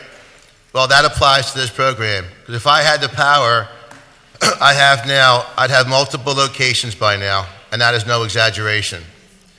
What I have learned through the 10-week course was that I wasn't alone in my struggles. Businesses from all around Philadelphia were in my cohort, and we all seemed eager to learn what was about to be presented to us. I believe we all expressed our concerns in moving our businesses forward and staying relevant. I don't think many classes were missed as a whole. We have tried several times from different banks and institutions to get a loan to purchase the building in which we were leasing, and every time we were turned down. My wife didn't miss a payment for 5 years when we applied for those loans. I thought it'd be no problem to get a loan, but boy was I wrong.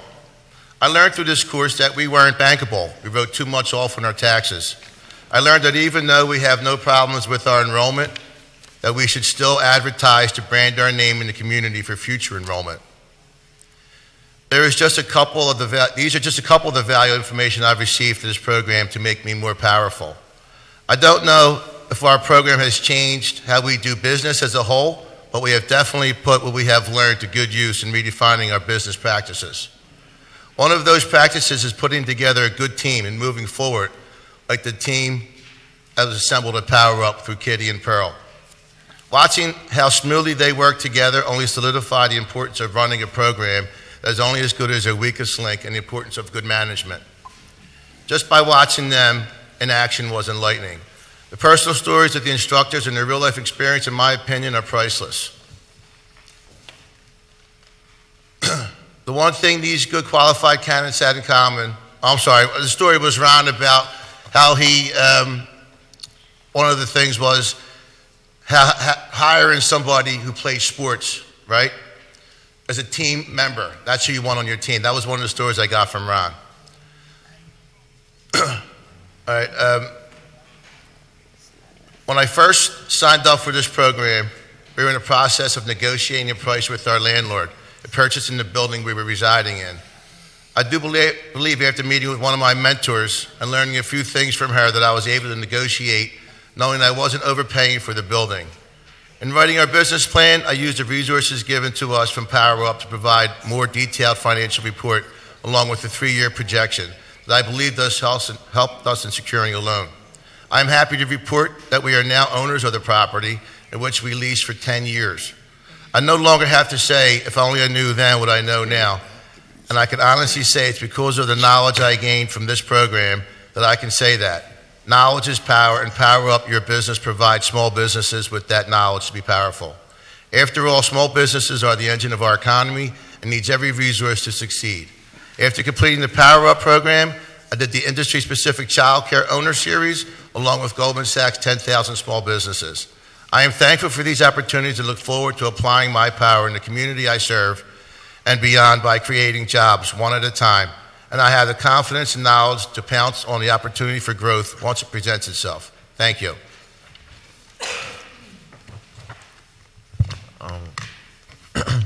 Good morning, Chairman Jones and members of the Committee on Commerce and Economic Development. My name is Jonathan Williams, and I'm here today to testify on resolution number 18115. I want to thank Councilwoman Sherelle Parker for introducing this resolution. I'm here today to testify on behalf of CCP and the Power Up program. I started my cleaning business when I was 16 years old. I started out only doing snow removal in my neighborhood and have now grown to take care of commercial cleaning contracts. I've had many ups and downs along the way, but having the Power Up program was the boost I needed. At the time I signed up for the program, I was 3 classes away from graduation, but I stopped going to school to focus on my business full time. My reason for doing this was not wanting to go to school, my reason for not wanting to go to school was that I felt school taught me how to run a corporation and not helping me as a 20-year-old entrepreneur facing problems in my small business. When the Power Up opportunity came about, I found my solution. I heard realistic answers to my questions, and the class was small enough for it to have a personal feel. Having this opportunity was actually my inspiration to sign up for classes again, and I'm proud to say that I graduated with my associate's degree in business. Furthermore, being in the environment of other aspiring business owners, I was inspired to do better in my own business and was able to network with them. After completing the Power Up program course, I have now changed the way I do business. I now have a website. I have put away dedicated time to improving my marketing and using the skills Power Up taught me. In addition to my cleaning business, I've been running an after-school program once a week for the last 2 years, trying to teach 5th through 8th graders that they too can become business owners, because I realized the need for students even younger than high school to be exposed to business. I believe that if somebody would have sat me down and really explained to me what business was when I was 11, I could have started then. Seriously though.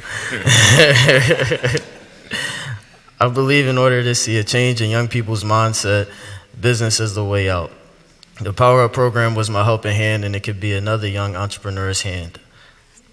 Hence, when I was asked to speak on behalf of CCP and my experience with the Power Up program, it was a no-brainer, and I wish that when it comes to funding, Council believes the same. Thank you for your time. Chair recognizes Councilman Taubenberger. Madam Chair, thank you. I just want to thank this panel for sharing with what they're doing, how they learned, and how important this program is to them. And Ms. Henshaw, you couldn't be absolutely more correct. The Chamber of Commerce, even though it sounds large and powerful, is very much a small business in all aspects.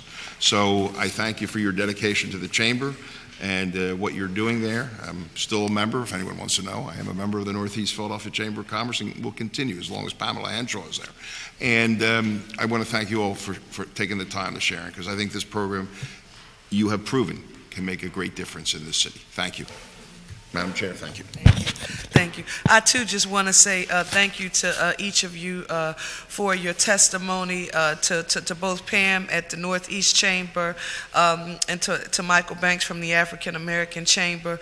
Your voices affirm for us that this pro-growth strategy that we've been hearing relative to small business and investment in our city, you help affirm for us that it's getting into neighborhoods and to constituencies that we feel have often been left out of the conversation when we talk about pro-growth strategies for businesses. So I want to thank you. I want to say to Jonathan, you are a rock star. I mean, this is 16 years old, snow removal, 3 credits or 3 classes away. Then you do go back to finish, but you need some real-time recommendations and guidance about how to grow your bottom line for what you're doing right now. And you actually have the stick-to-itiveness to stay with it. But you rocked our world when you found time right now, even in the midst of running your business, to pay it forward, even one day a week. I mean, that's what we hope to achieve.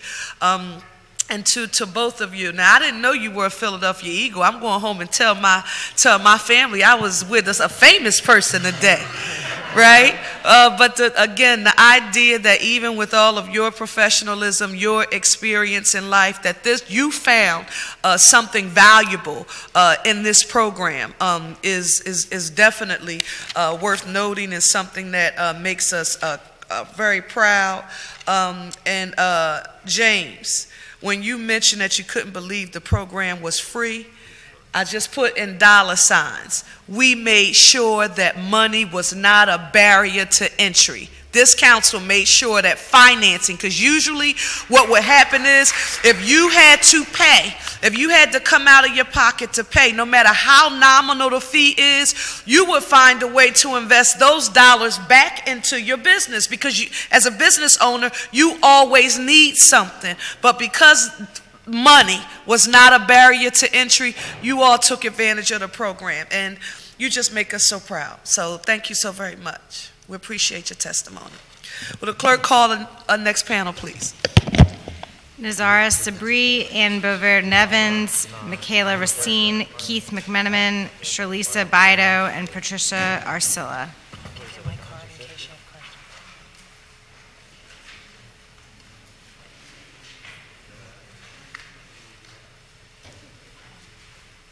As the next panel is coming forward, I just want to continue to echo the sentiments of Chairman Jones. We actually have a copy of each of the testimonies that you have submitted to the committee. The stenographer has those and will actually put all of your testimony on the record, so feel free to summarize or skip through your testimony as needed.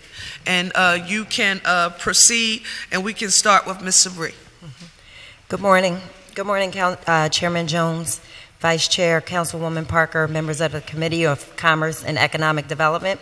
My name is Nazara Sabri, and I am the Director of the Office of Business Services with the Philadelphia Commerce Department. I am here today to offer testimony in support of the Power Up Your Business program at the Community College of Philadelphia. I want to start by saying that Power Up has been an essential resource for small businesses in Philadelphia since its launch at the end of 2016. Our department has been a supporter of this program from the beginning, promoting it to neighborhood businesses every chance we get. Our staff members often do direct outreach on commercial corridors, walking door to door with CCP to promote this program to the small businesses. Additionally, we regularly share information about Power Up in our social media postings and other electronic communications. Philadelphia's neighborhood commercial corridors are the lifeblood of the city.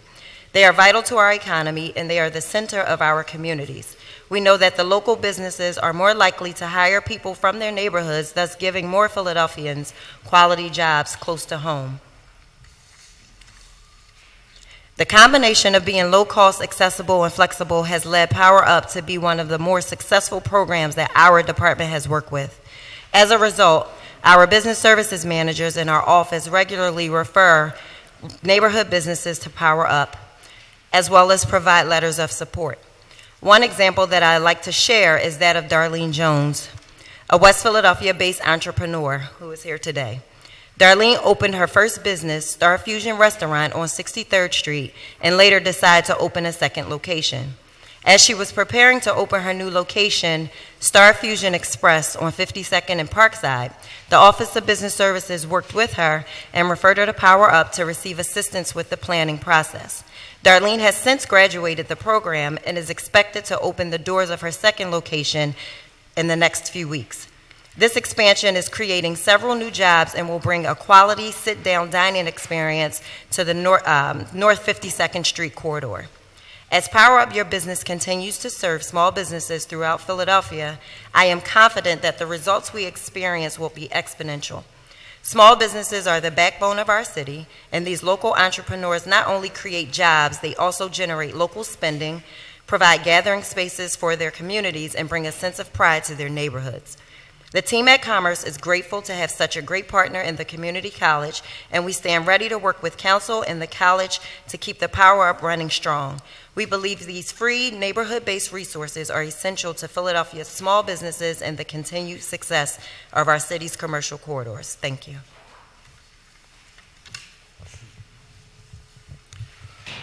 Good morning, everyone. My name is Keith McMenamin, representing Philly Tech Help, and I'm here to testify on Resolution 181115, introduced by Councilwoman Parker. I applied to the Power Up Your Business program because I thought it was a unique opportunity to learn the intricacies of entrepreneurship. The timing was right for my schedule, the tuition was waived, and that was a key factor. And as a working professional, I've always had a sincere interest of running my own business and being a full-time entrepreneur. So I felt that was the reason why it was an opportunity I really couldn't pass up. So one of the main things I've learned is that I have a lot to learn about being an entrepreneur. The opportunity to learn and network with existing business owners led me to many eye-opening stories. And not all of them were great, so I had to take a step back and give additional deep thought if this is something I really wanted to do. And at the end of the course, I did decide that it is for me and it's worth the trials and tribulations and everything else that comes along with being an entrepreneur. So because of the program, I'm now actively tracking and analyzing customer data. I began utilizing social media marketing tools and now have a better understanding of the accounting and finance side of the business. I'm now also able to give a solid elevator pitch, and I'm slowly but steadily increasing the number of new clients per week. Thank you. And I am not related, and I get that all the time, but I love their wings. Put that on the record. I love their wings. Thank you. Good morning, Chairperson Jones, Vice Chairperson Parker, and members of the committee. My name is Ann Bovaird-Nevins, and I am PIDC's Chief Strategy and Communications Officer. I'm here today to provide testimony regarding PIDC's engagement with the Power Up Your Business program. I think you are all familiar with PIDC's role as Philadelphia's Economic Development Corporation and our mission to drive growth to every corner of Philadelphia. And I want to particularly recognize Councilwoman Blackwell for her role on our board of directors. I agree very much with the other speakers who have referenced that small businesses are the drivers of our local economy. PIDC supports small business growth by meeting two of its greatest needs: access to capital and business support services. Since 2012, PIDC has made 483 loans to growing businesses, providing approximately $142 million in capital in 96% of the city's zip codes. 53% of these loans are to minority, women, and disabled-owned businesses. We also provide business support services in the form of free business-related workshops to more than 1,700 participants who are eager to improve their skills in areas ranging from accounting and financial statements to taxes to legal issues. In fact, earlier this morning, we hosted a workshop on contractor bonding, which is a major issue for small contractors. Many of our workshop participants are gearing up to take advantage of the opportunities provided by city programs such as Rebuild or the Restore, Repair, Renew program sponsored by Councilperson Parker and Council President Clark. Over 50% of the businesses taking advantage of our seminars are based in low-income communities throughout the city. 56% are persons of color and 32% are women. But individual workshops are very important, but not necessarily always sufficient to grow a business. This is where CCP's Power Up Your Business program has become one of PIDC's go-to business education resources when we're working with entrepreneurs and small business owners throughout the city. Building on our existing partnership with the Community College of Philadelphia through the Goldman Sachs 10,000 Small Businesses Initiative, PIDC and CCP, along with the Commerce Department, have worked together to expand the pool of local businesses taking advantage of free business support and education services provided by these innovative programs. Additionally, the Power Up Your Business offering of classes among the 5 different campuses aligns with PIDC's commitment to drive growth to every corner of Philadelphia. In particular, my colleague, the incomparable Marla Hamilton, PIDC's Vice President of Client Engagement, who's already been recognized here today, along with our entire business lending team, actively refer existing and prospective PIDC small business clients to the Power Up Your Business program as a critical component of a continuum of business education and support services that Philadelphia entrepreneurs need to succeed and grow. While we do not formally track this data, we have identified at least 20 small businesses that we have connected with, either through referring them out to the Power Up Your Business program or those that we have engaged with through our participation with Power Up Your Business. This includes a diverse range of business types, ranging from daycare to dentistry to desserts. So for example, you've already heard from Matt Reagan of Adventure Alley Children's Learning Center. As he noted, Mr. Reagan began attending PIDC's workshops, enhancing his business knowledge, and subsequently applied, was accepted, and graduated from the Power Up Your Business program. With this success and milestone, he continued attending PIDC's workshops, and then applied, was accepted, and graduated from the 10KSB program. Seeing the impact of the business education on his business and the value of networking among other small business owners, both Mr. Reagan and his wife Heather enrolled in and are now participating in a new 6-month pilot program that is a partnership between PIDC and Clarify, featuring financial education, credit counseling, and coaching specifically for entrepreneurs. And in 2018, after leasing its facility for 10 years, Adventure Alley was able to purchase the building and became the first business that received financing through PIDC's new commercial mortgage loan product for small businesses. I think Councilman Dom will like this next piece based on his earlier testimony, where the commercial mortgage program by PIDC was developed out of a capital need that we had identified for small businesses and nonprofit organizations to purchase their existing locations and benefit from the investment in their growing neighborhoods and commercial corridors. By allowing businesses to gain ownership of their physical assets, the commercial mortgage loan helps to build wealth for entrepreneurs and promote neighborhood stability. This is just one example of the numerous PIDC clients and prospective clients who have taken advantage of the Power Up Your Business program to get to the next level of their business growth. We are confident that working with CCP and the city's Commerce Department, we will be able to cite many more such examples in the future. We fully and enthusiastically support renewed funding for the continuation of this important program, and thank you very much for having PIDC here today.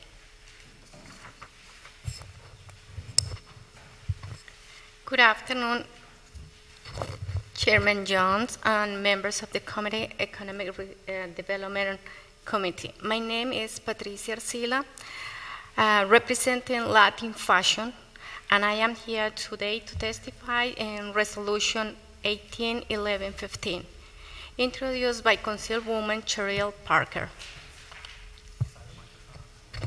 How? Like this?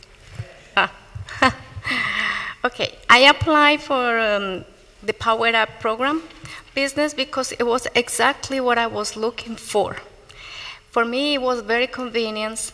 The location, the schedule, and the classes that were perfect for my needs. I learned how to prioritize and focus on my business goals. I am more focused on how to structure my business in order to grow it. In the future, I hope to sell it instead of closing my doors when I decide to retire. With my coach advice, now I have a more accurate marketing plan and also working on the implementation, which is the hardest part for me since I would run my business by myself. So being focused, running the entire building from opening, closing, buying, selling, and being happy when I am not taking care of customers that way is very hard. Thank you.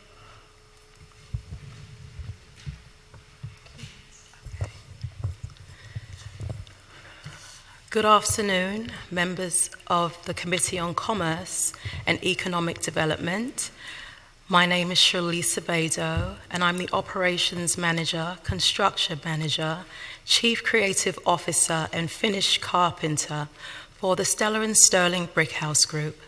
I'm here today to testify on resolution number 181115. I want to thank Councilwoman Cheryl Parker for introducing the resolution. Stellar & Sterling Brickhouse Group is a 100% woman-owned construction and real estate investment firm, and we are poised to build affordable luxury residences in Philadelphia. We are a social impact company and teach high school students and graduates from trade schools, and former military personnel about entrepreneurship and the fundamentals of running construction businesses. I received strong support from Councilwoman Janie Blackwell when I applied to the Power Up program, where she wrote a letter to the President of the Community College of Philadelphia on my behalf. I applied initially for my own edification and to enhance my business acumen. Shortly thereafter, I thought it would be prudent to use what I ascertained to assist and support struggling shopkeepers in Southwest. where I had a contract to beautify commercial corridors with my Wow Factor Designs as the general contractor. I'm presently renovating 5 businesses for the nationally recognized and federally funded Storefront Improvement Program. Lastly, we have lucrative opportunities, and I wanted to be certain the business is well positioned to capitalize from this phase of growth the company is experiencing. I'm enlightened by what I gleaned from all of my Cohort 7 business peers, my knowledgeable business coach, Mr. Torres, and the instructors. The course was interspersed with intriguing anecdotes of how people overcame certain obstacles and or readied themselves for optimal success in their respective businesses. This also concretized how I managed the business. The most impactful aspect of the course for me was understanding the intricacies and complexities of the financials. We have a burgeoning business, and ensuring that revenue is captured and reducing expenditures is tantamount to the success, prosperity, and potential of the business. Increasing the top line and bottom line growth is imperative, for we need to keep profit margins high. Understanding the company financials has shown me how to maneuver. Maximizing financial growth and minimizing and eliminating excessive waste and frivolous expenditures will inherently make the company more profitable and viable. The entire course was transformational. I have gargantuan goals, and the tactical improvement plan approach, thinking critically with rapidity about how to strategize for upcoming projects and procurement, has been a godsend. As for marketing, I also started a business Instagram account to showcase the company's projects and reach out to prospective clients and students interested in the construction trades. A college student manages the account, and thus far we have many followers who observe in real time how we operate. During the course, I immediately put the tactical plan into effect for a new construction project I did with my partners, where we built a commercial property in Old City on 3rd and Market. Utilizing the TIP was fruitful and beneficial. I've connected with a technical college to expand their curriculum and implement business observation and ownership. I look forward to hiring many of their students and graduates for upcoming projects. Thank you for your time. Once again, my name is Charlisa Beto. I'm a humanitarian, and I approve this message. We were supposed to hear from the whole panel first before we ask questions, but I'm just trying to figure it out. Are you from down under? Are you from London? I was born in England. I'm from London. Okay, were you all impressed with her accent while she was? Okay, thank you. You're welcome. That's a tough act to follow. I love Power Up. Good morning. My name's Michaela Racine. Good morning, Chairman Jones and members of the Committee on Commerce and Economic Development. My name is Michaela Racine, and I'm representing Champion Dentistry, the House of Smiles. We've been in business for 30 years. We're based in West Philadelphia in Overbrook Park. I'm here today to testify on Resolution 181115. I want to thank Councilwoman Cheryl Parker for introducing this resolution. I found out about the storefront program by attending a workshop at the library. I then applied for the Power Up program because of the following 3 reasons. We wanted to take advantage of the opportunity to brush up on basic business skills. The next session was being held nearby in West Philadelphia, and the price was right. I'm a proud graduate of Cohort 3. The Power Up program provided a good foundation on business planning, marketing, social media, human resources, finance, and bookkeeping. This served as both a refresher and stimulus for us to focus on key areas to manage and grow the business. The business model canvas was a great way to start the session and provided a clear and simple way to look at key parts of the business. I still refer to that document that we produced the very first day. It also served as a quick way to introduce us to the other businesses in the session. We still use our tactical improvement plan, which was based on SMART goals. I also learned about the Goldman Sachs 10,000 Small Business Program in a session that was attended by Marla Hamilton, and I graduated from the program in August 2018. The peer learning component in Power Up gave us good perspective on customer service. We learned to do things better. We realized that we needed to develop a plan to increase our digital presence, and we have done business with other Power Up graduates, not only in our cohort and in other cohorts. It was great to go through this program with Dr. Champion. We were able to have a common vision and expectations around process discipline and steps we would need to take in order to grow the business. We continue to streamline our processes and are focused on revenue growth and managing our costs. Power Up was key in re-energizing our focus on process improvement and growth at Champion Dentistry. We have recommended this to other businesses in the 63rd Street Business Corridor and are happy to say that it is replicating. This is the gift that continues to give.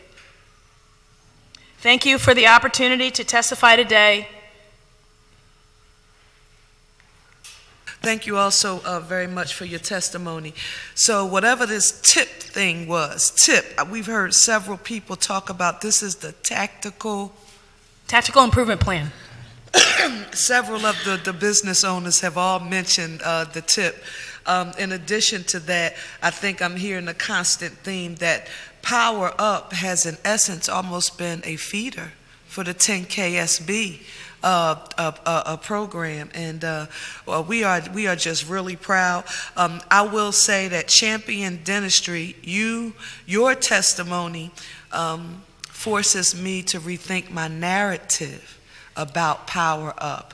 I have always thought about promoting Power Up to home-based, sort of new businesses, but you're having been in business for 30 years, there's always something that we can learn to improve. So I will now sort of make sure I begin to push and recommend the program even for some of the existing businesses who've been at it for many, many years in the community. So I appreciate your testimony. Any more questions from my colleagues? Thank you all so very much for your testimony. And will the clerk call the next panel? Lee Huang, Daryl Davis, and Allison Merrick.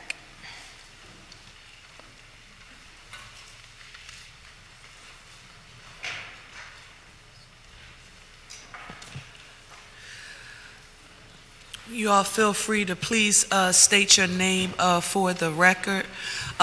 Lee, we're going to ask Lee if you, because everyone is waiting for the ROI. Everybody wants to hear about it. So we're going to ask if Lee would go last, and we'll hear from the chamber first, then VIP, and Lee. Everyone's waiting on your testimony, Lee. We've been talking about this for days. So we'll hear from the chamber first. If you would just kindly state your name and where you represent for the record. Sure. Good morning. My name is Daryl Davis, Manager of Local Government with the Chamber of Commerce. Good morning, members of the committee, Councilwoman Parker. Thank you for the opportunity to testify on Resolution 181115. We are happy to support the Power Up Your Business program provided by the Community College of Philadelphia and hope that the program does continue for a number of years to come. The Community College of Philadelphia is a valued chamber member and a strategic partner on a wide array of education and workforce development initiatives and an active member of our Education and Talent Action Team. As you all know, the Chamber's mission is to attract, retain, and grow jobs for the city and region. Through our Roadmap for Growth Action Team, the Chamber engages with a broad swath of civic and neighborhood organizations in the development and execution of a pro-growth, pro-jobs agenda. Collectively, we support initiatives that allow neighborhood businesses to thrive, connect residents with economic opportunity, and offer support to local neighborhood entrepreneurs. We have to continue to do a good job of helping new and emerging businesses thrive by providing access to business advisors, sources of funding, potential partners, and additional skills needed to help build a successful business. Equipping residents with tools and knowledge to start and grow their own businesses will uplift communities, encourage hiring locally, and stimulate economic growth at the neighborhood level, which is something that we are intensely focused on. Thank you for the opportunity to provide testimony here. We're happy to support the Power Up Your Business program and hope to continue working with CCP as a strategic partner. And thank you for bringing this to our, the forefront in council. Hi, my name's Allison Merrick, and I'm the proud Community Economic Development Coordinator at Philadelphia VIP. Thank you for the opportunity to testify today. I'd like to share a little bit about VIP and then get to the heart of the matter, why we strongly encourage the city to continue its support of the innovative Power Up Your Business program. VIP's mission is to leverage the powerful resources of the community to provide quality volunteer legal services and ensure access to justice for low-income Philadelphians. Since its founding in 1981, VIP has partnered with volunteer attorneys to provide free legal services for city residents facing civil legal problems that threaten basic human needs and central relationships, housing, income, and family. 15 years ago, VIP launched its community economic development project, LawWorks. Faced with insurmountable hurdles of cost of startup, payroll, and customer development, small businesses really struggle when they need business law services to formally incorporate or resolve other transactional legal issues. For income-qualified small business owners, LawWorks resolves this dilemma by providing free legal assistance necessary to form and maintain sustainable ventures. To be eligible for LawWorks, a small business must be located in the city, and its owner must have household income at or below 300% of the federally defined poverty level. The small businesses and micro enterprises we serve fall into two main categories: family-based businesses or other small enterprises that began informally but now require a formal incorporation to remain operable, and new entrepreneurs with plans for businesses that could thrive in their community. The types of issues LawWorks volunteers help with include reviewing and advising on commercial leases and drafting contract and agreement templates for a business's clients, vendors, or partners. LawWorks receives business law inquiries every day. Often the entrepreneur reaching out is still in the idea formation stage and not yet ready to be matched with a volunteer attorney. Accordingly, we ask applicants to submit a business plan, which usually indicates if the entrepreneur has a clear vision and has identified strategies to build or grow the business.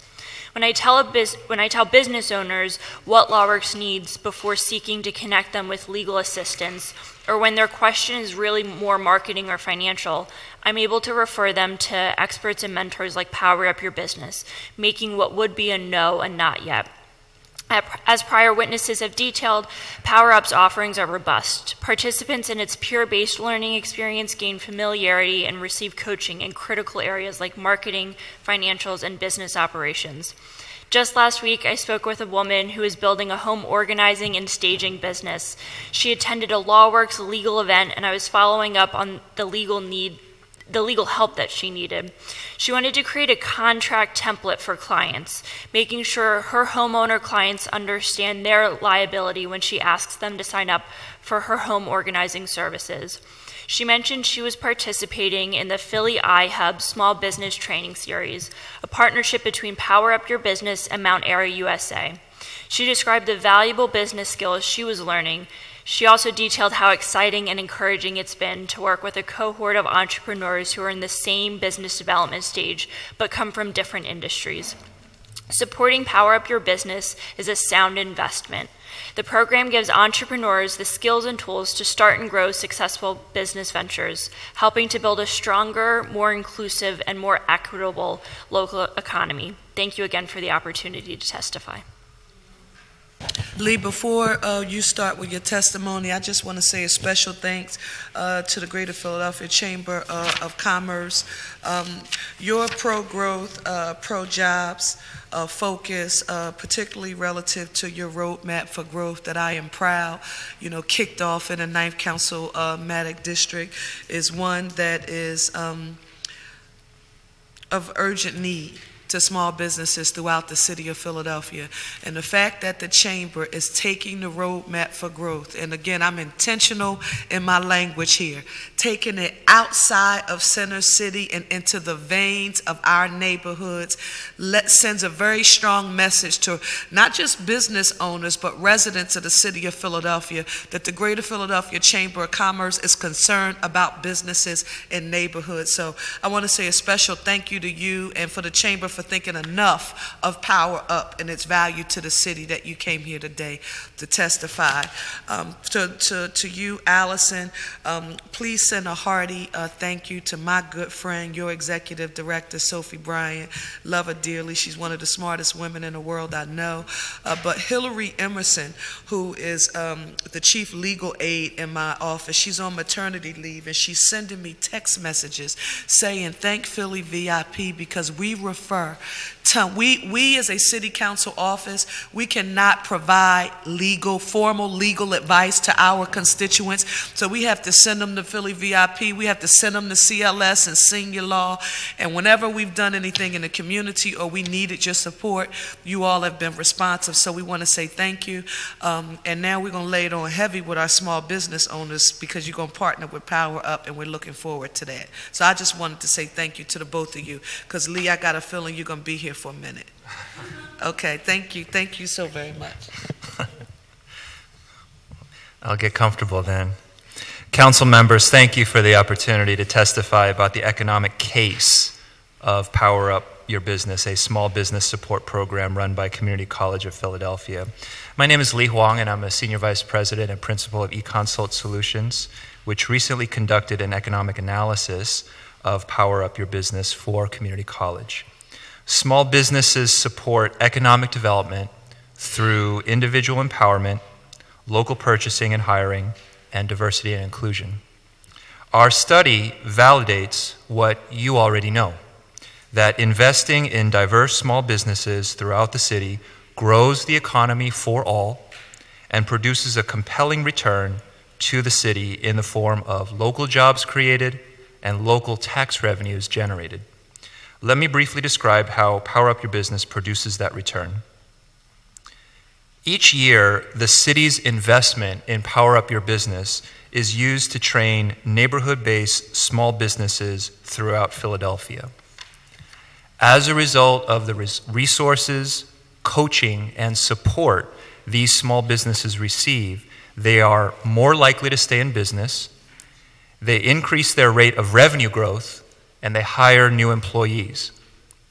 After 10 years, we estimate that Power Up Your Business participants are 50% more likely to be in business and have annual revenues that are 50% higher than non-participants.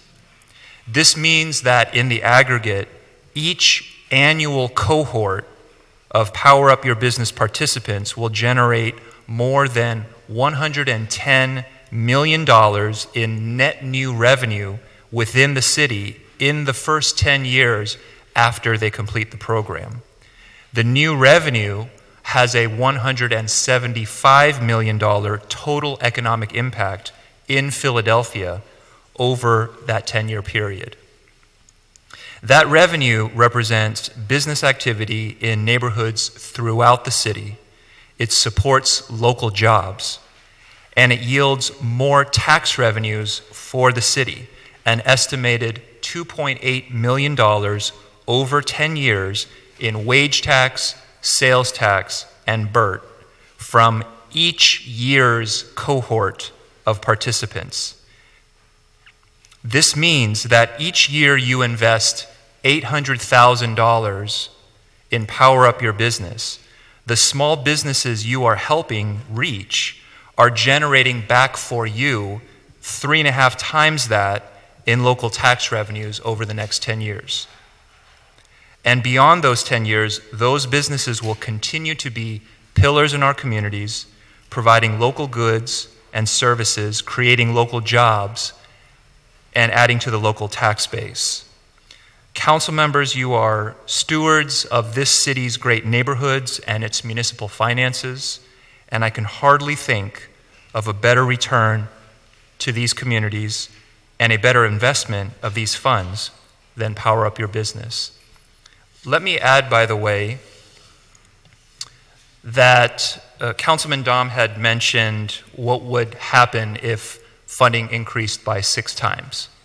And I wanted to kind of respond to that. It's my inference from Dr. General's comments that increasing funding by 6 times would enable community college to reach 6 times as many participants in any given year. It's my opinion from an impact analysis standpoint that the impact on the city economy would be far greater than 6 times. And let me tell you why. In addition to the great resources that community college is providing to each participant, they are also creating a community of entrepreneurs who over time will support and help one another. And for those of us who have run small businesses, we know the importance of the camaraderie of having other people who are in the same situation as you to call on. These Power Up Your Business cohorts become a somewhat of a fraternity or sorority for each participant. And so because of network effects, which is to say that there is an exponential impact as you grow a network, if you increase a network by 6 times, you're increasing the power of that network by far more than 6 times. So it is my opinion that an increase in funding would lead to a commensurate increase in the amount of people served, but an exponential effect on the impact on the local economy and in turn on the local tax base. Chair recognizes Councilman Dom. Thank you, Madam Chairwoman. That was a very good testimony by all of you. I just want to have some questions for you, Lee. What do you think, based on the results we're seeing, is a reasonable expectation of what we could invest and what they could handle? I mean, I used $5 million as an example 6 times, but clearly the results are dramatic, and clearly we need to increase entrepreneurism. What would be your recommendation? I obviously can't speak to capacity and deployment of staff at community college. I'll speak from the standpoint of the local economy. And we've studied the local economy, and the business that was before your committee prior to this bill was related to the disparity study, and Iola Harper was presenting. Our firm does the disparity study. So we're very familiar with the availability of minority and women-owned businesses in the city of Philadelphia.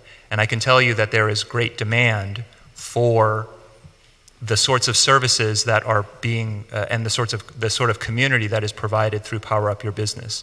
So from a demand for services standpoint, if community college were to be able to offer more classes and serve more businesses, I am sure that there will be businesses there that are interested in taking that bump on that opportunity. And just to piggyback off of Councilwoman Parker's comment about that the people that are benefited by this program are not just folks that are just getting started, but folks that have been in business for a very long time. Actually, in looking at survey data of participants, historical data on participants of Power Up Your Business, the average age of the business served was about 5-6 years. So these are not just businesses, these are not just people that decided yesterday that they wanted to become an entrepreneur. These are people that have been at it for a while. And I think it really goes to show you the importance of these kinds of services and access to financing, access to a community that can really take a business that is struggling to push to a place of scaling and hiring and getting more in revenue and really get them to that place. Yeah, it may have been in your, thank you, it may have been in your information, but I was just wondering, the economic job multiplier of each entrepreneurial business that's started, what is that factor roughly? Do you have an idea? What is the actual ratio? Yeah. In the city of Philadelphia, it is roughly between 1.5 and 2, which is to say that every job that is represented by a Power Up Your Business business is supporting another half to full jobs somewhere else out there. Pieces of jobs in the form of the supply chain that their business is tapping into, as well as the fact that they're paying themselves and their employees and their spending is going back in the local economy. The regional impact is far greater because, as a city, we're in the middle of a region, so some of that impact leaks out into the suburbs, into New Jersey, but within the city of Philadelphia, the multiplier from a job standpoint is roughly between 1.5 and 2. Okay, thank you very much. Thank you all for your testimony. Thank you, Madam Chair Chairwoman. recognizes Councilman Taubenberger. Madam Chair, thank you so much, and I want to thank Lee and Darrell and Allison for their testimony. It was very, very important, very impressive. But I do want to ask you, all of you, if you know the answer, and Lee, you had said very clearly we're in the middle of a region. Are we the only city or area that does this, either one in the region or in the nation? I can take a crack at that. Please. I'd like to know what your standpoint. If you know if there's any other city that does this in our region. Of course, that would make it other municipalities, but then also in the nation. Are there any other cities that do this in any way like we do? I can get back to you on that. I know there are like a variety of training programs, but I'm not sure how comprehensive they are. They could be one-off or something like that, but to the extent of, are we the only ones to do it, or have the best program? I would have to get back to you on it. But, okay. Well, I'd like to hear that. A lot of places want to support their small business community. I think what's unique about Power Up Your Business is that it is coming out of community college. And so the connection to the courses and the coaching and just the institution becomes really important because of that supportive network. So it isn't just the benefit from a single entrepreneur standpoint is greater than the sum of the things that they're getting in the program, and a lot of that comes from being able to tie into this larger entity. We all know that continuing education is so important. Absolutely. Even and especially when you're an entrepreneur. We think of workforce training from the standpoint of I'm in a job and then my employer sends me to get some continuing education. Well, entrepreneurs continually need to be educated. Absolutely. And so being able to tap into community college, I think that's part of the special sauce that I'm not aware, not having studied, but I'm not aware of that linkage in other regions. Madam Chair, I think we might be on the cusp of really cooking up something great, talking about culinary and food, but I see some really great things that could come out of here. One, we have a wonderful, wonderful college and community college, but I, as a former executive director of the Northeast Philadelphia Chamber of Commerce and as city councilman, hear all the problems that small businesses face in this city, and there are many. And there are some things we can help with, some things we can change, but this is, I think, an absolute tool to help keep people in the city. Because sometimes when they talk about that, they say, you know what, Taubenberger, I'm leaving. Taxes are too high, this is wrong, that's wrong, neighborhood's going to hell, I'm getting out. But you know what, something's powerful about education and being able to give our entrepreneurs, our small businesses, maybe they won't even classify as entrepreneurs. The fact that they're in small business says enough of them about themselves, and if we help develop their business to the best of its potential, we as a city have actually done something very, very powerful, and I think we have to keep talking about this, getting it right, and letting the world know we're doing something very special in Philadelphia. Thank you. Thank you, Councilman Taubenberger. We really appreciate your thoughtful comments, and it allows us to reflect on what we've done and to figure out how to build.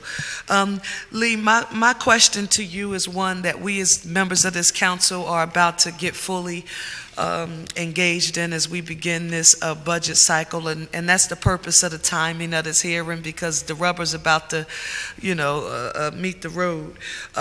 We hear the narrative. Philadelphia is the largest, poorest big city in our nation. We need to, be investing in more programs to support our neighborhood relative to public safety, relative to restorative justice, relative to, our aging infrastructure, the school districts of Philadelphia's aging infrastructure. And there are a lot of investments that our city needs to make. I have always been of the perspective that we will never be able to tax ourselves enough to generate enough revenue to fix all of the problems or meet all of the challenges that are facing our great city. I am much more in favor of figuring out how to grow the economic pie. So when I look at Power Up, that's sort of what I think. But I'm asking you, and I want the three of you, if you will, to feel free to answer, what is your response to the resident in the city of Philadelphia who says, you all just invested $2.4 million, $800,000 a year for the past 3 years, and Philadelphia is the largest, poorest big city in the nation. I know you've already laid it out, but I'm asking you to, what is your response to that person who says, we should be making this investment in other programs? You've asked a really good question. I'll take a first crack at it and hopefully tee up my colleagues here. We clearly have a lot of economic challenges in this city. We have a lot of poverty, we have a lot of inequity, we have a lot of blight. These problems did not happen overnight. They are part of a larger economic structural challenge that we're facing. And I don't know that there are any easy answers to that. I do know that there is no improvement for a city, both economically and from a quality of life standpoint, without growing the base and the tax base, the economic base. And the best way to do that is through entrepreneurship, both entrepreneurial ventures as well as entrepreneurial education. And so you are absolutely right that council is going to have to make some tough choices and trade-offs when it comes to budget priorities. I can't imagine a scenario that would not include investment in entrepreneurial education and entrepreneurial activity, because as our report bears out for this particular case of it, it yields a very robust return. And that is something that we absolutely need in order to turn around a decades-long decline that we have recovered from a very long and painful economic transition. We have a long way to go to make that work for everybody. And I'll speak, by the way, as it relates to you saying not being able to tax your way out of the situation. Tax revenue is needed. There is absolutely no question that we need revenue in order to provide basic and important municipal services. Tax revenues are the function of a tax rate and a tax base. And I believe that economically you have to grow that base. And the best way to grow that base is to grow your job base. And the best way to grow your job base is is to grow your own. And no disrespect meant for the Amazon sweepstakes. And I won't comment on that, either positive or negative, but we absolutely need to grow our own jobs also.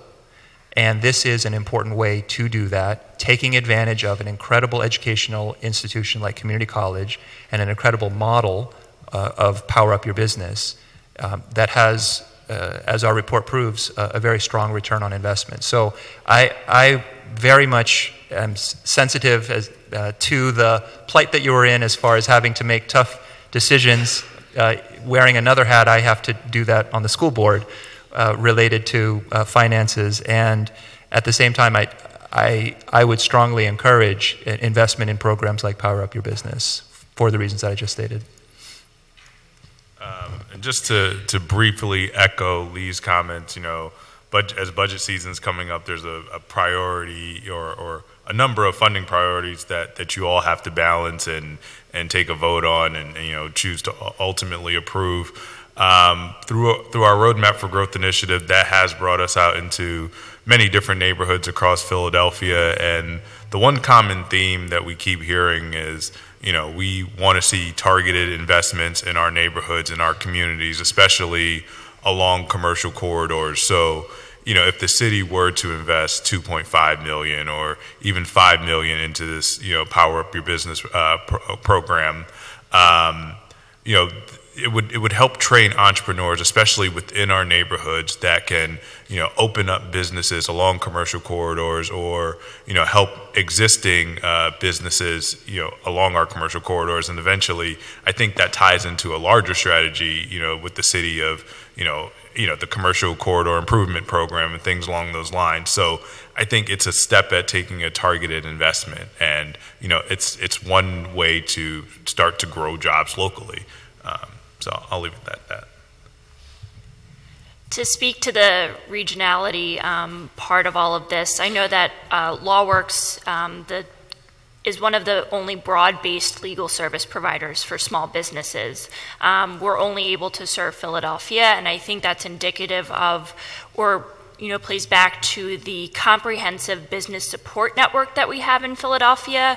And I think that uniquely positions Philadelphia to help grow businesses, facilitate entrepreneurs starting and growing their businesses. So an investment into Power Up Your Business and the comprehensive business support network even further empowers Philadelphia to be able to support its business community. Chair recognizes Councilman Dowd. Thank you, Madam Chairwoman. And I just want to add my 2 cents here for what it's worth.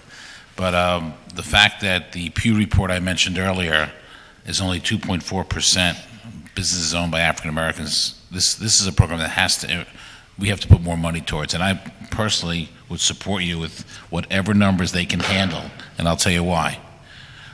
26% of our city 2 years ago, these are the stats, were in poverty. 31% of our city are eds and meds, and we love them, but they don't pay real estate taxes or business taxes. 43% of the city pays the full boat. This program expands the full boat. This program expands the full tax-paying base, which we need to do. So whatever it would take to expand this program, I'm 110% on board. And thank you for your leadership, really, on this program. It's great. Thank you. Thank each of you for your testimony. Are there any other witnesses in the audience who wish to testify on resolution number 181115? Yes, you can. You just have to come up to the front and identify to the table and identify yourself for the record. And if I may, I know this is a little odd. There's a gentleman sitting in the back who, when Councilman Taubenberger was asking his question about sort of regionally and nationally, do we know of any other program functioning like Power Up that's connected to CCP, he was very confidently, Councilman Taubenberger, saying, no, no, no. Is there anything you wish to add to the record? No. Okay, okay. State your name for the record. Hi, my name is Darlene Jones of Star Fusion Restaurant. Oh, you're the Star Fusion lady. I'm coming. Yes. Go ahead. I actually participated in a lot of you guys' programs from a young adult, well, from a kid. I started at OIC. OIC, I got a GED from OIC. I was a troubled kid. I was arrested in high school for fighting all the time. So that was one of the programs. Then I went to all these city programs. So the best one I had so far was the Power Up program. I didn't even know what an elevator statement or elevator pitch was, but now I'm so happy to say, hi, I'm Darlene Jones from Star Fusion Restaurant, owner of home of the specialty wing and spring roll bar. We offer 17 different types of spring rolls and 17 different types of wings. I can say that in 30 seconds or less now. So I'm grateful for the program. I have benefit from the program tremendously, and I even introduce friends and family members who are starting business, who already started business, and they're part of the program now. Even my sister-in-law, she's 20 years old and she owns a beauty supply store on Woodland Avenue. She goes to the program, and it's just taken off, and I'm really grateful for the program. That's all I have to say about it. Chair recognizes Councilman Taubenberg. I want this definitely put on the record. Madam Chair, if you're going to the Star Fusion restaurant, I'd like to go with you. Please do. We have amazing spring rolls. We will visit you. Cohort, we'll take a cohort with us. Absolutely. But thank you guys for having me. Thank you so very much for your testimony. This concludes the business of the Committee on Commerce and Economic Development today. I want to say to Councilman Dom, Councilman Taubenberger, Chairman Jones, all members of the committee, and for those of you who are here today to testify, thank you so very much for your patience. Your testimony here today is what we needed to get on the record as we begin to start this new budget cycle and we begin to advocate for Power Up. It won't be because we are emotionally in love with the program, but Lee, your testimony and that of eConsult, along with that of the small business owners and everyone who testified, will ensure that our advocacy is based on a data-driven, research-based approach that can demonstrate the significant return on investment that this program has meant for the economic bottom line for the city of Philadelphia. And to you, Dr. Generals, and Carl, thank you so very much for being the leaders in moving this program forward. Councilman Taubenberger, we're going to check to see whether or not there's any other, particularly amongst the Big Ten in the U.S., if there are any others that have a program that is connected to their local community college or another institution of higher learning that works at the level of Power Up. And if we find out we really are number one, we're going to do what Philadelphia hasn't been good at. We're going to let the world know that we do this well. Thank you so very much.